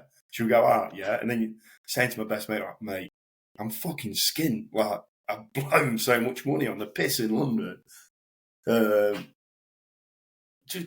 was a good experience, to be fair. And we moan like fuck. You know what squad is like. We moan like fuck when we got told we were going to London. It's like, fuck, you know. But I hate London. I don't enjoy London at all. But that was just a different experience. And for the first time, we're actually like treated quite well, apart from the locals where we're all based. They didn't like us at all. Quite a, how can I say this? Getting cancelled and shut down. Cosmopolitan. I don't want to get cancelled yet. So I've just started. A cosmopolitan area. Yeah, I know exactly where you're coming from, and so does everybody else who's listening to this. Yeah, and yeah, you're right. But you look back at like, and again, I'm not leftist, I'm not rightist, I'm quite a centralist, and I had this conversation with Sophie last night. I asked her a question about, have you, as a military wife, felt as though the public or in any time since you've been married, that as soon as they found out you were attached to the army, like you're a military wife, that you felt as though, I wouldn't say be degraded, but looked down on, and I've had experiences, and I imagine you have as well, and you've just touched on it there, where because you're in the military, the civvies, they almost treat you like a third-class citizen. Yeah. There's difficulties and stuff like that of being in the military. And in certain areas, we can be quite unwelcomed I think is the wrong word. But I'm trying to be diplomatic, if you know what I mean. Yeah. So we Yeah. were getting off the overground and being spat at, and they were waiting for us, pulling knives on us and shit like that. But the cabbies in that were fucking amazing. Like, they'd take us places and go, "Not charging you, lads. Like, don't worry about it." And like, we got really looked after like that. And then I got to a point in my career, I was like, where am I going here? I've done Iraq, I've done Afghan. When I joined the army, Iraq and Afghan were the only operations going. What do I want to do? Like, where do I want to go with my career? I was getting disillusioned. I was getting pressure from the outside, from my fiance, like, "I want you to come home," as a lot of people do. I just couldn't see myself doing 22 years in the QRH. I was getting disgruntled. A few dodgy leadership decisions were going on in like certain aspects, as they probably do in every regiment. I'm not going to call the regiment at all. And I was like, I think I'm ready to go. But I wasn't 100%. And then my ex missus is really fucking putting the back burners on now, like, "You're leaving." I didn't have a plan, so I signed off. And I look back and think, I got that one wrong. Definitely got that one wrong. I would have always have left before my 22. I wasn't ready at that point. I probably should have transferred, in all honesty. I probably should have gone. I'd been looking at the veterinary corps, looking at the dog handlers, and then they just kept saying to me, the regiment kept saying, "Well, they're at Senelaga, there's likely you're going to end up in fucking Germany again." Because I was saying I want to go back to the UK. So I ended up signing off because I just couldn't come to broker a peace deal with the regiment where all parties were happy. So I bit the bullet, spat the dummy out. I was like, "Yeah, I'm done. Get me out." Did you find then because I mean, again, I did 27 years in the end, and I wasn't fucking ready to leave. I'm still not ready to leave, and I've been out all year. The transition from being military into civvy is quite hard. Did you find that the regiment helped you do that, or did they wash their hands of you and not just go, "Right, fucking you're off"? Because we're all guilty of that at some point. Somebody has signed off. Mm-hmm. And I've seen it. I worked in the RCMO's office for 6 years, basically, and I'd see it all the time. People would come in and sign off, and they were just right, fucking nothing for him. No favors or anything. He's fucking leaving the army. He's doing it for himself. Yeah, but he's doing it for himself because it's his life, type of thing. But they would get treated like shit. It happens. I mean, there was a huge influx post-Afghan, huge influx of people signing off. Yeah. And I think a lot of people had a similar view of, well, I've done Afghanistan. Like, it's never gonna get that hard ever again. Yeah. And I don't mean that disrespectfully to operations that have gone on now. No, but you're right. You've done your pinnacle. Yeah. I've climbed my You've Everest at done. that point. And you, like you say, you're never gonna meet its equal. No. And the only way above that is fucking hell. I mean, mind you, Putin's fucking. He fucking might be. You never know. But you're right. It's like you've reached that plateau, and there's nowhere. You're at the top of Everest. There's nowhere else to go. Yeah. And the only way is either down or somewhere new. Mm-hmm. And you've got to go somewhere new, because if you go down, you're going to sink. Yeah. So I got out. Did my full 12 months and that. Got out. Resettlement. I did my digger tickets. Did 360 excavator because, again, I had no plan. And I was sat in the tank park thinking, what the fuck am I going to do for resettlement? I ain't got a clue. I've got H license. Yeah, well, that's what I did. I looked across, saw the Charlie, and I was like, Challenger 2s have got tracks, and diggers have got tracks. I'm going to be a digger driver. That's what I'm going to do. And that is literally how I fucking did it. Just an impulsive fucking idiot that I am. So then did my digger tickets. Went up to Glasgow for that. Again, just 4 weeks on the piss. Just not transitioning to civilistry at all. Just I go on a course. I'm on the piss. Did my digger tickets. Got out and went driving for a local company around me that's huge, big yellow machines. Got 3 letters on it.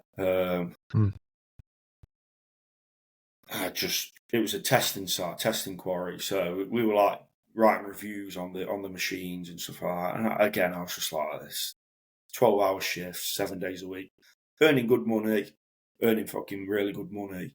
I was just never at home. And I was thinking, what the fuck am I doing here?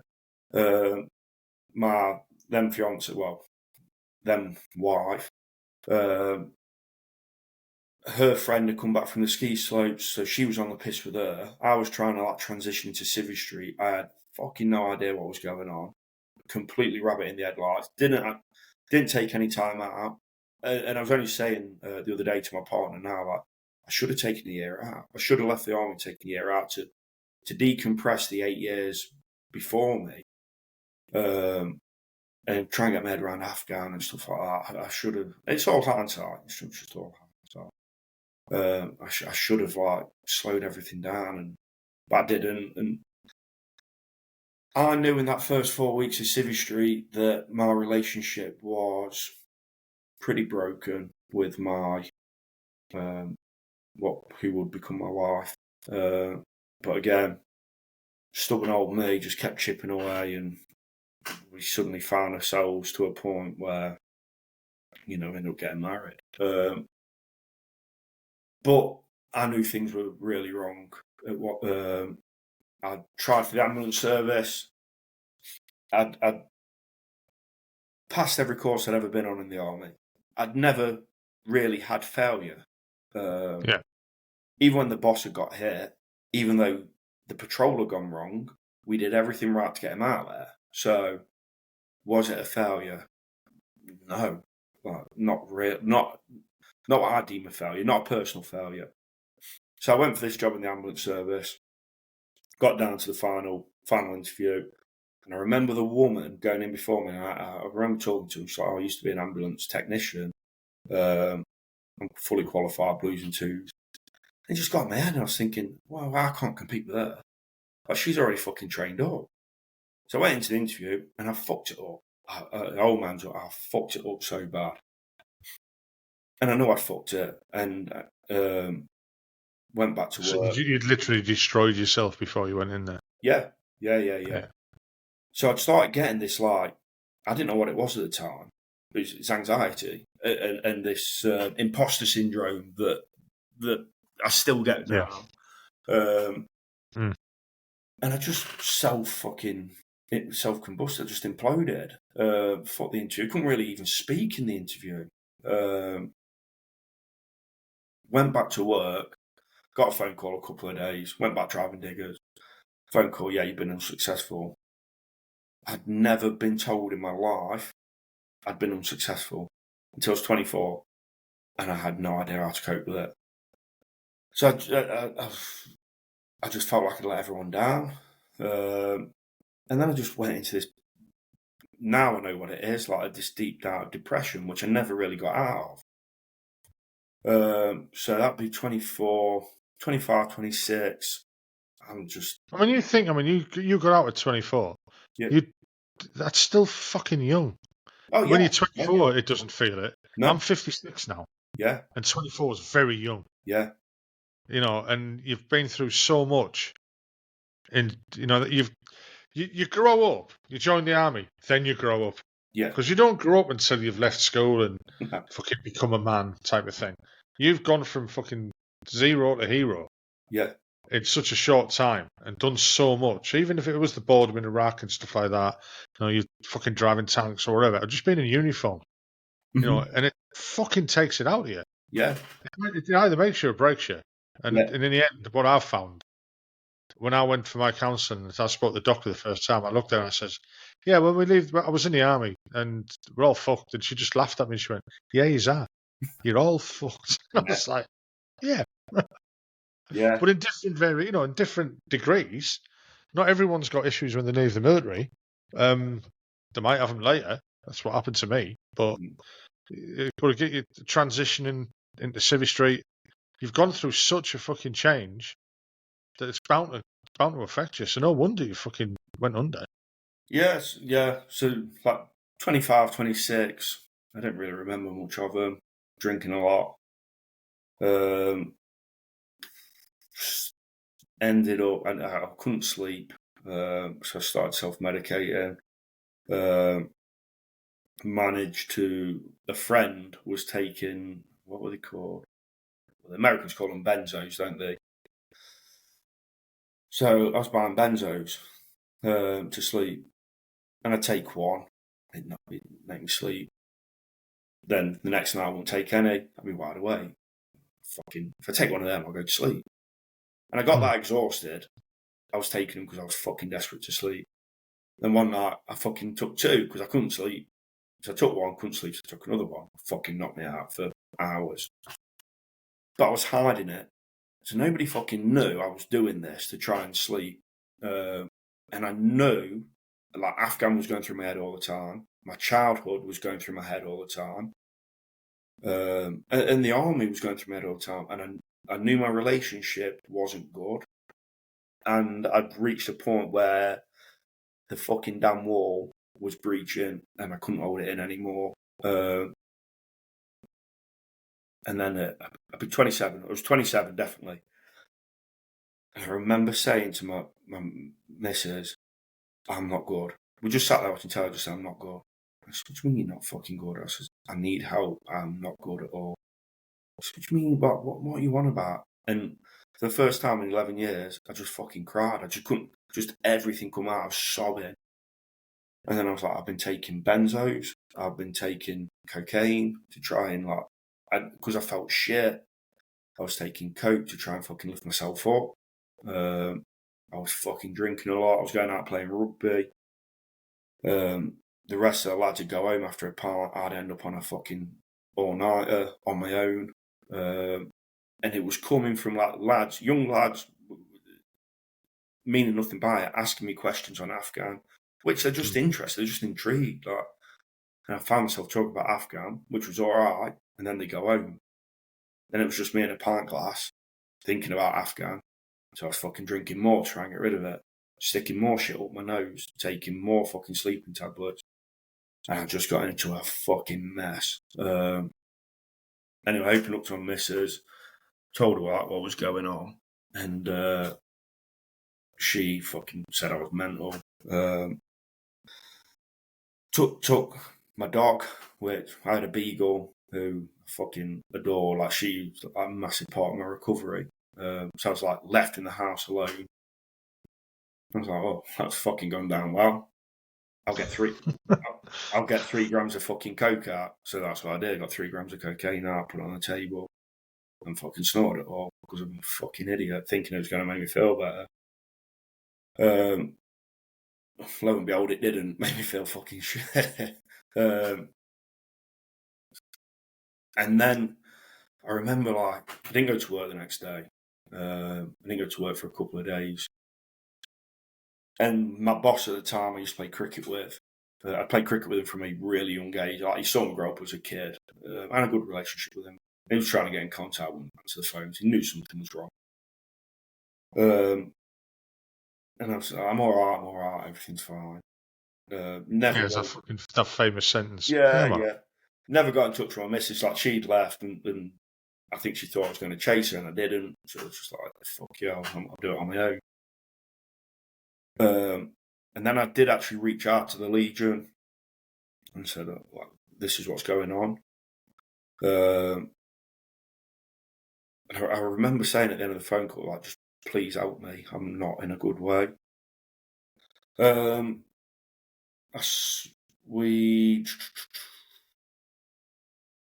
didn't get an appointment for about 6 months. Sold.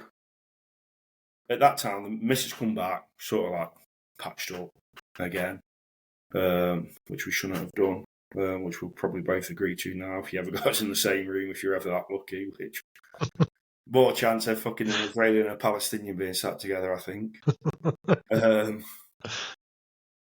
Yeah, so she said she wanted to move house, try and start fresh. So, reluctant like a fucking idiot, agreed to sell my house. That was my house. Sold the house. Moved into one of her extended family's places. They had a cottage, or renting the cottage out in the countryside. And I went out a clay pigeon trap. They had a clay pigeon trap. And I'd never had fucking hands on a gun ever since I left the army. You know, fucking around with a shotgun. And I remember the smell in my nose. You know, like when a cartoon's drawn of a great white shark smelling like blood. That's what it felt like. When it hit my nose, I was like, fucking hell, wow. Like gunpowder again. And I asked where the shotguns were kept. In my head, I'd now premeditated. I knew what I was going to do. And I knew I was out. They told me where the shotguns were. I had no reason not to tell me. Trusted me. And one night, Mrs. Works in the health profession. She went out on a night shift. And I was like, I'm going to do it tonight. That's it. I'm checking out. I'm done. Went down to like, they had like this, the fucking most amazing man cave built on the side of the river on their land. So I'm going to sleep down there. Which that family does through the summer and stuff. It's awesome down there. And packed my DOS bag. Took the dog, my beagle. Got my hands on the shotguns, got my hands on the ammunition, went down to this like little river hideaway, loaded the shotgun, and I remember like staring down the barrels, like looking at them both, and just like admiring the engineering, actually, in the manufacturing of a gun, in a shotgun. And I didn't have my hands on the trigger, but I was just like, I had it between my legs, and I was like looking down at it. And I wasn't crying or nothing like that. I was like quite at peace. And then my fucking beagle lit my face. And it was like, I don't know, you know when someone chucks cold water on you, you're like, fucking hell. And I just fucking bawled my eyes out. I absolutely cried my eyes out. I was like, somebody cares. Like, obviously, me and the missus have been through a rough patch. I didn't think she fucking cared. Obviously, she'd walked out. But my dog, whether she knew I was fucking hurting, whether it was just a normal fucking lick to the face, I don't know. But in that moment, it brought me back round. And I unloaded the shotgun, shut the fucking cartridges, and then got in with the Legion. Never told nobody about this incident. I was embarrassed that I'd gone to fucking shoot myself. But that night, Millie, my dog, had fucking basically pulled me out of the shit. So you hit with that a lot, though, don't you? It happens more than you think. Yeah. Because I used to go out walking with her when I was like struggling. Yeah. And I just fucking talked to the dog, and the dog's like, obviously don't know what the fuck you're talking about. But it was just allowing me to fucking offload. And then, managed to get in for a little bit of counselling. I remember just fucking crying. I couldn't talk in my first ever counselling session. I just cried and cried. And then they said, like, we need to get you in to see somebody. Like, there's definitely something not quite right. Got transferred over to combat stress, and they diagnosed me with complex post-traumatic stress disorder, depression and anxiety. And then I was like, well, I remember sitting in this room in Telford, and there was like military doctors around me and stuff. And it was like sitting in a fucking interrogation cell, asking me all these questions about everything. I've told them everything that was going on. I'm quite honest about what was happening in my head. And obviously gave them a diagnosis and said, well, what do I do now? And they said, well, we don't know. Like, we'll give you a diagnosis. Like, we've done our bit. So then they stuck this label on me, and I'm left to fucking run around the streets. I'm like, well, what the fuck do I do? Well, I know I've got this now. And And I look back and think, have I got post-traumatic? Yeah, well, there is post-traumatic stress definitely in there. But was it more loss of identity? I think there's a lot of that in it. Anyway, fucking private, like home life. The missus fell pregnant after my first session, just after my first session, which I was, I was over the moon with. I weren't really bothered whether I'd never really thought about kids. It was sort of pre-planned. We'd had the discussion. Well, she'd said like she wanted kids, and if I didn't, then that was sort of the end. She didn't get pregnant for a bit, and she said, if you're the issue, then we need to think about us. Which again, looking back, major red flag. Should have just gone fuck off. But I didn't, because I was vulnerable. I was fucked. I was absolutely fucked. I managed to stop using cocaine at this time. Fucking massively embarrassed by it, but it is what it is. It's by taking coke. I'm not fucking glorifying cocaine use in any way, because it's fucking an awful drug. It made me talk, because it gave me a confidence. So it made me actually say to somebody, this is what's going on in my head, and I don't think this is quite right. That first step is the hardest. Yeah. It really is. So, yeah, I managed to get myself off coke. Never touched it since. But I was still taking sleeping tablets, which were really difficult to kick. And I would never recommend anybody to take sleeping tablets, because to get off them is fucking horrific. Eventually got off them. This would be... The coke could be Remembrance Weekend 2007 would be the last time I took it. Sleeping tablets, I couldn't give you a date. Daughter was born 1st of January 2018. New Year's Day, baby. And things were fucking amazing. Like, I actually felt settled. I'd married my fiance at the time, just before that. So she's now my wife. God, when you try and piece everything up, when you look back on things. I know it's hard, because when you... I've not gone through anywhere near like what you've gone through and what the guys have gone through. I've gone through my own journey, whatever. But when you are trying to put a timeline on it, I keep thumping that mic. When you are trying to put a timeline on it, your brain just goes no, because your brain doesn't want to remember. No. And you're trying to pull it out of the fucking recesses of the back of your head, and your brain's going no, yeah. And you can't piece things linear, in a timeline. It's fucking, your mind's a weird thing. Yeah. So it really is. So my recovery, counselling wasn't working. I was going to different people trying counselling, and I'd come to a point where I realised I couldn't speak to somebody that hadn't ever been in the military. This wasn't an arrogance from me of fuck you, you've never served. I just felt like I was explaining things, and they were looking at me like an alien, like, oh, what the fuck you want about? Yeah.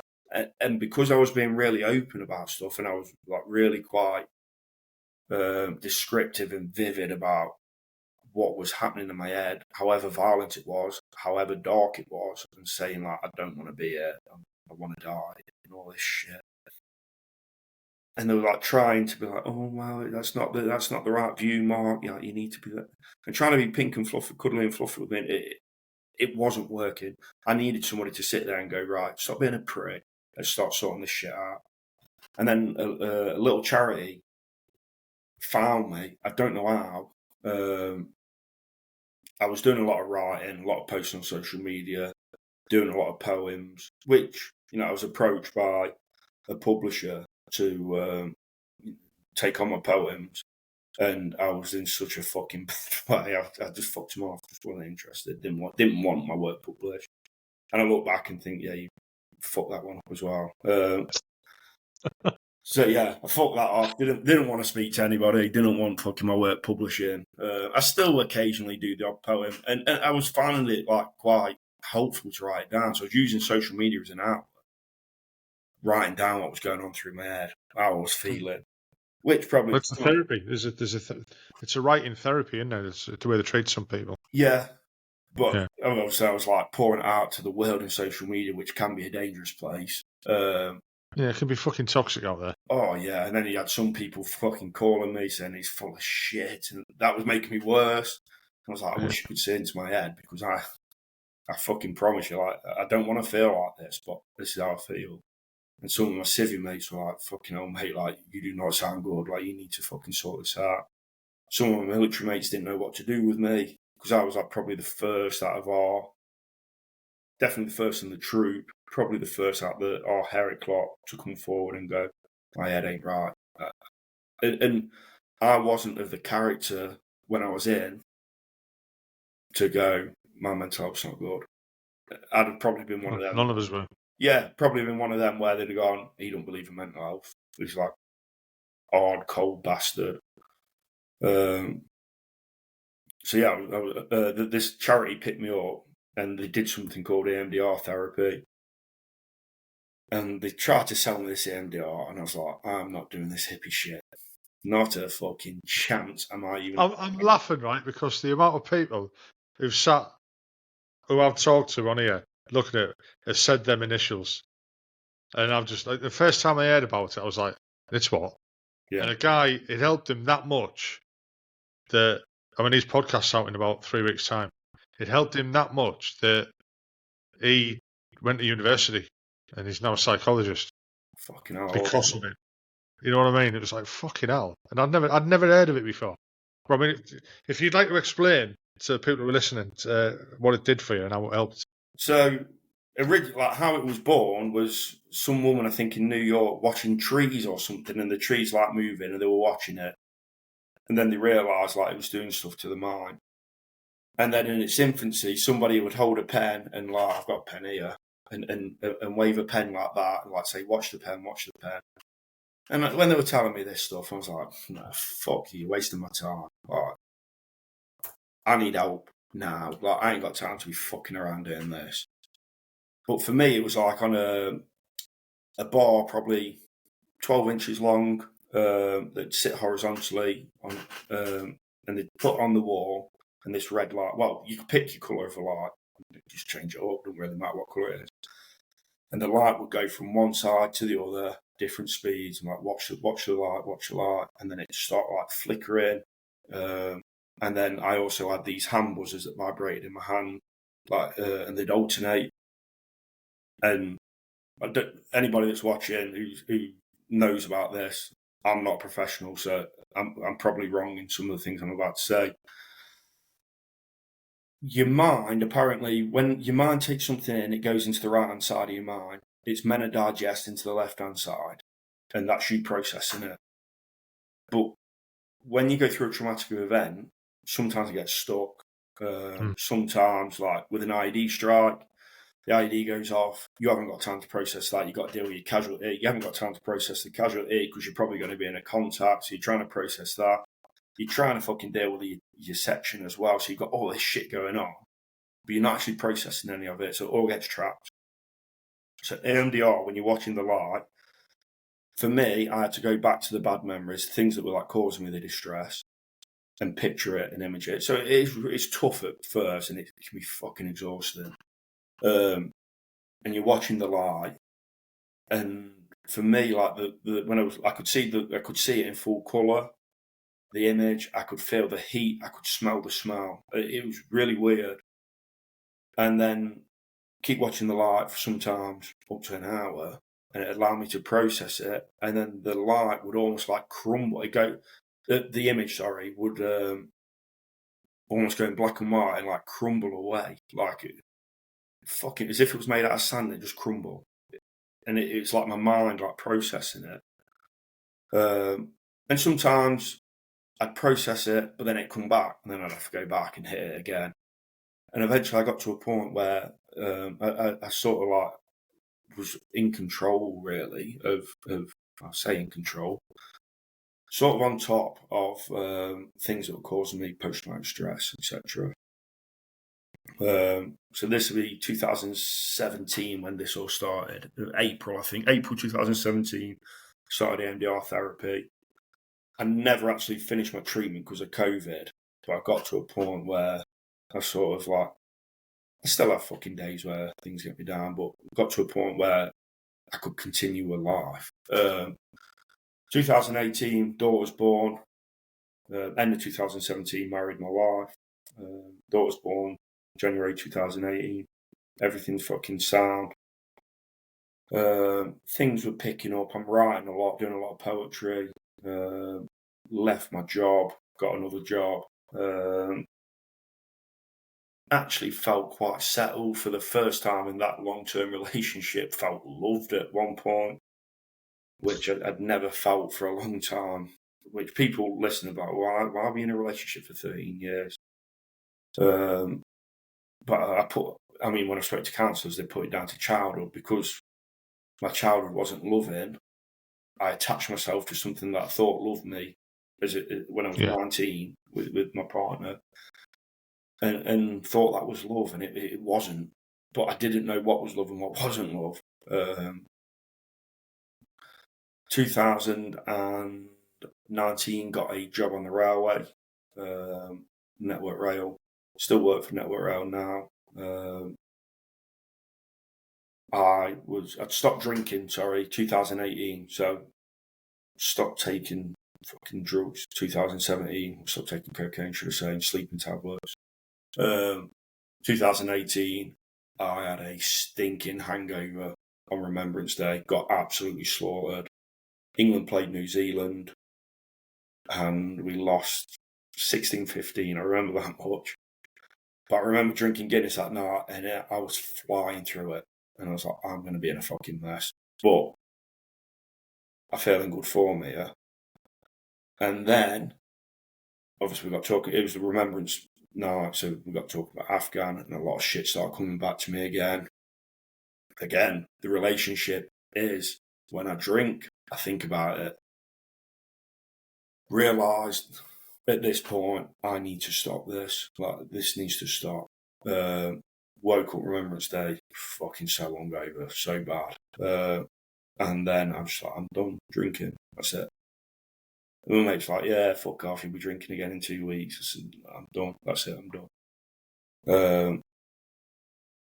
And then never had a drop since then. I think it was November the 10th, 2018. Been teetotal since then. You found that hard?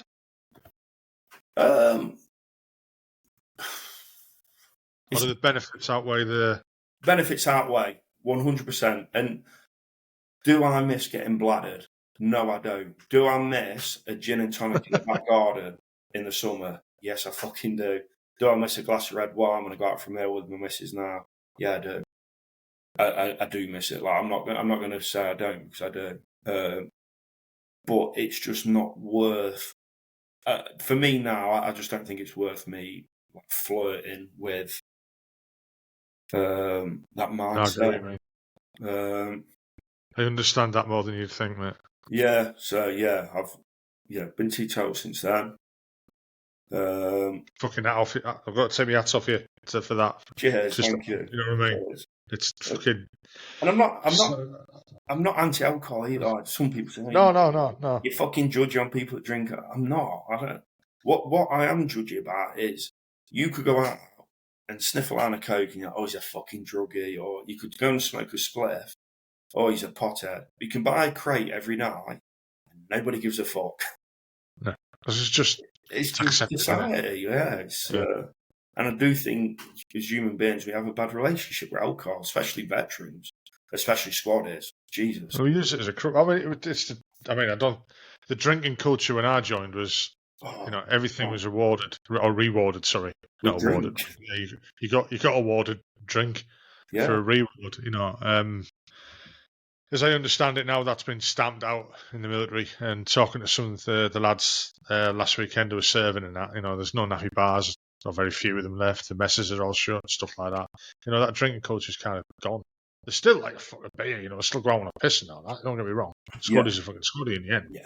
Yeah. But I don't think that massive drinking culture that used to be in the military years ago is there anymore, which is probably a good thing. Yeah. You know, because I've seen so many. I look at things in my life that I've done, you know, and you know, a lot of the bad things that have happened have been down to alcohol. Mm-hmm. You know, whether it be personal or fucking career wise. Yeah. You know, the few times that sometimes when you think back, you think, how the fuck am I still alive? Mm-hmm. Oh, You know what I mean? And that was down to alcohol. yeah. The shit, the daft things that you used to do, like fucking, I won't go in it. Climb down the outside of a hotel. Yeah, that seemed like a good idea at the time. Fucking, well, hanging off a bit of paracord that had been tied on the balcony, and I climbed down the outside of an hotel and split. You know, fucking, it was the thing to do. People trying to drag me back. No, I'm all right. Fucking stupid twat. Oh, I'm still here. I don't know. Fucking hell. Yeah. Good night, though. Yeah. Yeah. So, I mean, how are you now? I mean, you sound a lot better.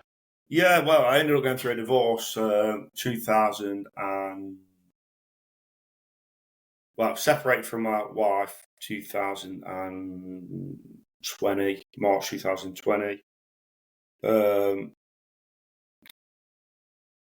Ended up, I knew from sort of the back end of 2019 I wasn't happy.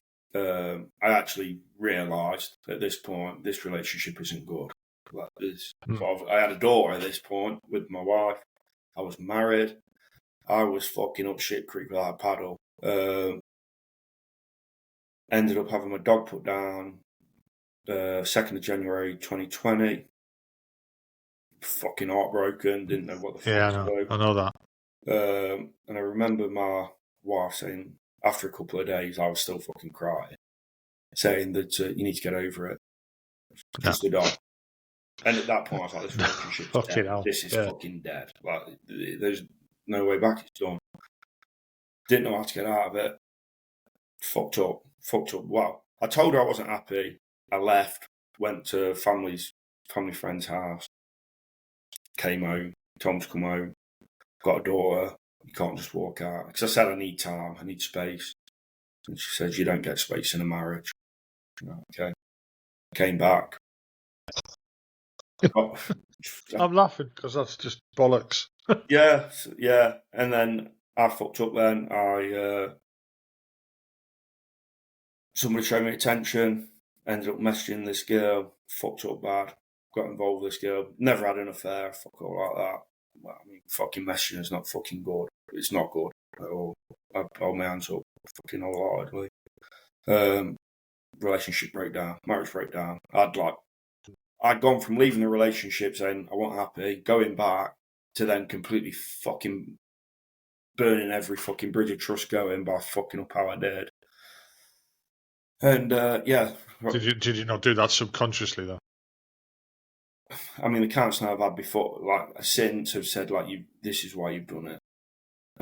Which for a long time I rejected. I was like, no, I'm a bad person. I'm not a good person. I'm fucking a piece of shit, whatever. Anyway, I ended up splitting up, which was the right thing to do. Wasn't the right thing, how it happened, etc. Then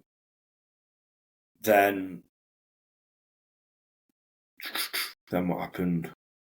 My ex-wife then, when we first separated, it was share custody. We agreed share custody, 50-50.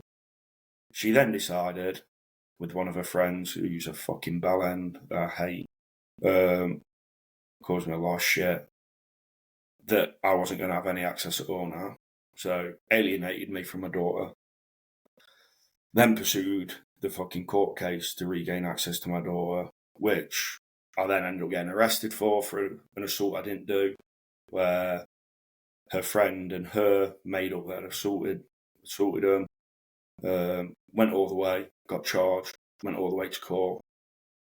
And I'm thinking, fucking hell, I'm going to prison. I'm 6'2", 19 stone. I'm fucked. There, because my ex-wife's only 5'1". I was like, I'm fucked here. Plea bargain with me, take a guilty, £8 fine, don't have to have the hearing, just get out of court. I said, no way. I said, I'm not done it. I'm not done it, and I'm not pleading guilty. My solicitor said, like, are you sure we can have this all done? I said to my solicitor, I'm paying you a lot of fucking money to be stood here. You don't want to represent me, fuck off, I'll do it myself. No, I do believe you, whatever. Got into court, fucking female judge, and I just said to my solicitor, I'm going to prison. This is it, I'm fucked. Because he said to me, if you get found guilty here, there's a good chance you get in 2 years. I was like, oh, fucking hell, like, I'm going to prison. It's a woman judge, she's going to fucking hate men. And he says, no, women judges now, women work. Like, tell them the truth, it's going to be all right. It's going to be all right. And I was found not guilty, which I'm not guilty, I never fucking did it. But obviously it fueled the custody battle. So the custody case couldn't progress whilst the criminal case was ongoing. So I'm trying to regain access to my daughter, which, when we were together, I was a perfectly fine dad. I was alienated. She'd absolutely fucking maximised the child maintenance on me. So I was struggling to pay for a solicitor as well. I was trying to like pay for the house. I had £6 a week to live on. And I remember saying to the child maintenance service, like, you are fueling this behaviour. I've got £6 a week to live on. What do you want me to do? And they just went, sell your house. And I was like, fucking. And the amount of lads I've spoken to that have been through this as well, they've had the same. Anyway, like the court case was ongoing. Her solicitor, horrific human being, ended up getting shared custody in the end and lives with order, so regained access with my daughter. But whilst all that was obviously ongoing, the court case, I got to a point where obviously criminal case ongoing, the family court case ongoing. I had another suicide attempt, so I just thought, how the fuck am I going to do this? There was plates spinning everywhere. So I took a 60 tablet overdose of antidepressants, which I was taking at the time, painkillers, sleeping tablets, which I've been stockpiling. What else was I taking? Opioids. I had a good go. And I remember my best mate was ringing me every night at the time. And he said to me that night, I was popping the tablets, I was talking to him. I knew I was going to do it. Like my first suicide attempt, premeditated. I knew I was going to do it. Nothing would have stopped me that night. So, popped all the tablets out. He's talking to me and he goes, right, mate. He says, I need to put lad to bed. I'll ring you back in half hour. Yeah, mate. Yeah, son. No bother. Fucking put the phone down. I'd laid them all out in 3 ranks, and they were laid out as a platoon or a squadron would be laid out in 3 ranks, all in order. And I was taking it one by one. And I was like, this is going to fucking take forever. So I just fucking swept one to my hand, chucked him in my mouth, fucking took him. And I just lay down on my bed thinking, well, this is it really. Like, I'm cool with this. It didn't feel really anything. I'd wrote a suicide note to my daughter. Wrote a suicide note to my ex-wife. And then woke up 15 hours later, like the fucking sun hit me in the face, and I was like, what the fuck is going on? Like, where am I? Like, because this looks like my fucking bedroom, and I ain't meant to be here. Picked up my phone, looked at my phone, I swallowed, first thing you're doing, I swallow. And obviously with all the tablets I'd taken, the coating had fucking stripped my throat, and it was agony. And I remember going, almost like trying to scream because like my throat had been stripped. And then I looked at my phone and I had fucking loads of missed calls off my best mate. And my boss had rang me as well, so not turning for work. I don't remember ringing my boss. Still to this day, I don't remember ringing him. And he goes, "Are you all right?" I couldn't really speak, and I just said, "Suicide attempt." And he goes, "Right, I'm coming to your house." I went, no. I was like, I'll ring a doctor. I put the phone down. Never. I don't remember making that call to him. And then I rang my best mate again. Well, he rang me, and I answered the phone, and he just went fucking mental. He's like, "What the fuck are you doing?" And I couldn't speak, and he just went, "What have you done? What have you done?" And I served with him, my best mate. And he goes, "What the fuck have you done?" And then I just said, I've taken an overdose. And he lived up in Manchester at the time. It took about 2 hours drive, to an hour and 45. And he was, you fucking prick. He's like, stay where you fucking are. Do not leave that house. Do not leave the house. And he fucking drove down to me. And I remember ringing the doorbell. I answered the door to him. I just looked at him. And he just went, get the fuck out of my face before I fucking lay you out. So I shut the door on him and I sat down on the sofa and he went back to his car. Then he come back about half hour later after he'd like calmed down. He walked in the house and he's just like, what are you doing? What the fuck are you doing? Again, I didn't speak for ages and he's just like, fucking speak to me. And I just said, like, I don't know. I was like, I just can't take it anymore. I can't do this anymore. And then I remember speaking to his wife, like, not long after, and she says, like, it really fucking hit him hard. And, you know, if I'd have been successful in what I'd set out to do, like, the effect it has on everyone else, and I'd never really seen suicide like that. Of how many people you fucking take down with you. Yeah, but you're not going to think like that. I mean, no, I've lost friends to it, and it is the people who are left behind. It's devastating. But yeah, people, like, you've gone through it. I mean, luckily I haven't. I've had some thoughts, but yeah, I've never come close. And I still have the occasional thought, but I quickly debunk it now. Like I'm at a stage in my life where I'm pretty fucking stable. I met my missus whilst I was going through the family court. She'd been through the family court at this point. She's divorced also. And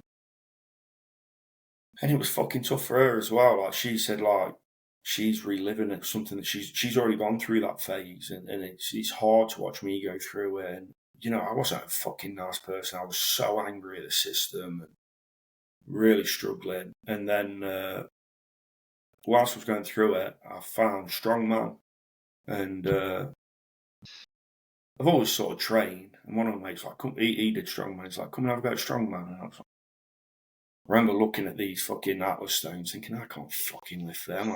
Mere mortals don't lift them. And he's like, just have a go. Like you'll love it. Like you'll be good at it and stuff. And I ended up like doing strongman, and I've done that for 3.5 years. And you know, I've been lucky enough to stand on a few podiums, win a few competitions and stuff. And you know, I compete at open level. I've sort of like got to my sort of peak amateur level. And since I've done strongman, I've not taken an antidepressant. It's just kept me on the straight and narrow. That's been my focus point. I've regained access with my daughter.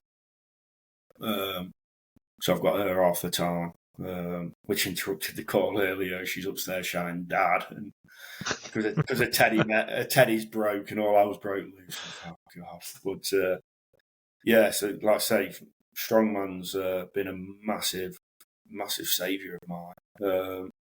It's amazing the guys how many I've spoke to. Like, it's physical exercise that's brought them out of it. Yeah, whether it's the endorphins in the body and stuff like that. There's a guy I interviewed called Tim Davies. Look him up on YouTube. He's ex-RAF. Honestly, look him up. He's quite entertaining. He's a hell of a guy. Very motivational. Yeah. He's that motivational. After I interviewed him, I went and done my dishes, which had been sat there for 2 weeks. So, I mean, it's the little things, you know what I mean? Yeah. Yeah, but he says, one of the things that keeps him going is he turned his garage into a gym. Yeah. And every time he feels as though, I mean, it's a bit of a cliched expression, but the black dog. Mm-hmm. I actually had someone on TikTok ask me if the black dog was like a ghost or something, you know, or is it a real dog? You know, if you don't know what we're talking about, you shouldn't be asking the question. No. And he says as soon as he's like every morning gets up, he works out. You know, not massively. You know, he's not there to build muscle or anything like that. He's just there to physical exercise helps. You know, going for a walk, whatever. And you found it through doing strongman. Yeah. You know, and it's brilliant. I wish I had the fucking energy. Yeah. You know, the motivation. And I bumped into so many fucking veterans as well doing it. Like, yeah. And it's not about beating the other man. It's about being yourself and nothing else. And I went through for a long time. I looked at strongman. I was punishing myself. Like when I was like exerting myself, it was a way of punishing myself. Because I had to be punished. My marriage had failed. I was failing on Civvy Street, and I just felt like I'd fucked up so many times. And I was like, right, you need to punish yourself. Whereas now I'm away from that, and my partner now, she's really supportive in that. And you know, I'm not. We have fireworks. I'm not going to say like any relationship.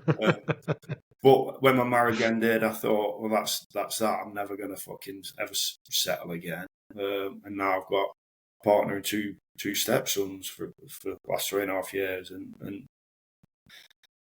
yeah. And things are looking up. Say again, sorry, Frankie. Things are looking up. Yeah, things are positive. I volunteer with the mountain rescue as well, so I'm really fucking busy. I've got too much on. I'll be honest. You know, I work full time. I run the house on my own. Go over to my missus's. Like she lives half far away, so I'm like between two houses. Got my daughter half the time, and then I volunteer with the mountain rescue. You probably hear it on the recording tonight. If you hear like a cavalry horn, there's been a mountain rescue call out tonight, but I'm on the phone call. I've got my daughter as well, so I can't go out. But that's rewarding for me as well. It's you know, I'm not. You're giving something back. I'm giving something back. I'm not gonna get the Afghan drug that I craved. I've had to just park that as you're never going to get that ever again, and you need to accept that. So yeah, I'm out of the mountain rescue a lot. I train 3-4 times a week with strongman. Stable relationship, and things are. Me and my ex-wife didn't speak for a long time. Then my little one got sepsis, and we were sat in a fucking hospital room, sat opposite each other. We've not seen each other outside a fucking courtroom in years. And there was a few fucking words fired over the room, and you know, things aren't perfect. I don't think they ever will be perfect. But we speak where my daughter's concerned, which is always important to me. That's all I ever wanted when we broke up. I've been, I'm there myself, type of thing. We've never, there was no animosity when we broke up. It was just we just grew apart, and we'd been married 30 years, and we grew apart. That's how it goes. But we kept civil with each other, and we still are. And you've got to because of the kids, and we brought grandkids up as well. So I've got one of them upstairs at the moment. Yeah. Little shit. The 15, Christ. Well, my daughter was 6, and the other day on the way to school, I could have pulled over and just gone get out and walk. And she's only 6. I've not even breached the teenage years yet. You fucking wait, mate. I've got 2 younger brothers who've never had teenage girls. I've not got a fucking clue what I'm doing. I'm just no, honestly, you'll enjoy it. Right, Mark. It's been over 2 and a bit hours now. I think we've come to the end of that now. For now, I'm fucking astounded, basically, as I am with everybody's story I hear on the podcast. Really, you've been through fucking hell and back, really, with that, and it's nice to hear that you're not fully there, but you're 99% there. I'd say, and I don't think we'll ever ever be 100% ever again. I had a day 2 days ago. Black Dog came to me, and I was just fucked right off. Yeah. And my missus is getting better. She sort of understands it. I mean, does Sivers ever understand PTSD with us lot? Probably not. No. I think we're fucking so complex, and I feel sorry for him. Really, I do for my ex-wife as well on occasions. Like, how the fuck do you deal with me? But I just said, I get that. Yeah, and I just said I'm not good, and she knows that I need space, and it's not personal. No. But it goes, and anybody that listens to this podcast, like, there's a way out. There's always a way out. Like, don't ever go down the road I went down of 2 suicide attempts, like fucking the stupidest idea I've ever had. Well, I'm glad you failed. Yeah. I know too many people who didn't fail. No, and I laugh at it now. I see the light in it and say I'm shit at suicide, so I'm giving it up. And that's how I look at it. And I just, as squaddies do, we have to laugh at these fucking situations. And yeah. Right. Well, thanks again for coming on, mate. It's been a pleasure. Honestly, it has. This won't be out for quite a while, to be honest. It might not be out till after Christmas. Yeah. But I'll keep you up to date when it is. Right. I'll stop the recording now.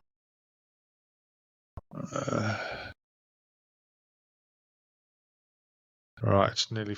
Oh, yeah. I hope you enjoyed that podcast. I enjoyed recording it. If you could just hit the like button, and also if you could subscribe and hit the notification bell, that'd be great, because it'll help the channel grow. The more people will see it, the bigger it'll get, and the more guests I can get on, and the more people I can talk to. Well, I hope you enjoyed it, like I said. Look forward to the next one. Hopefully it'll be out next week as normal. Bye-bye now.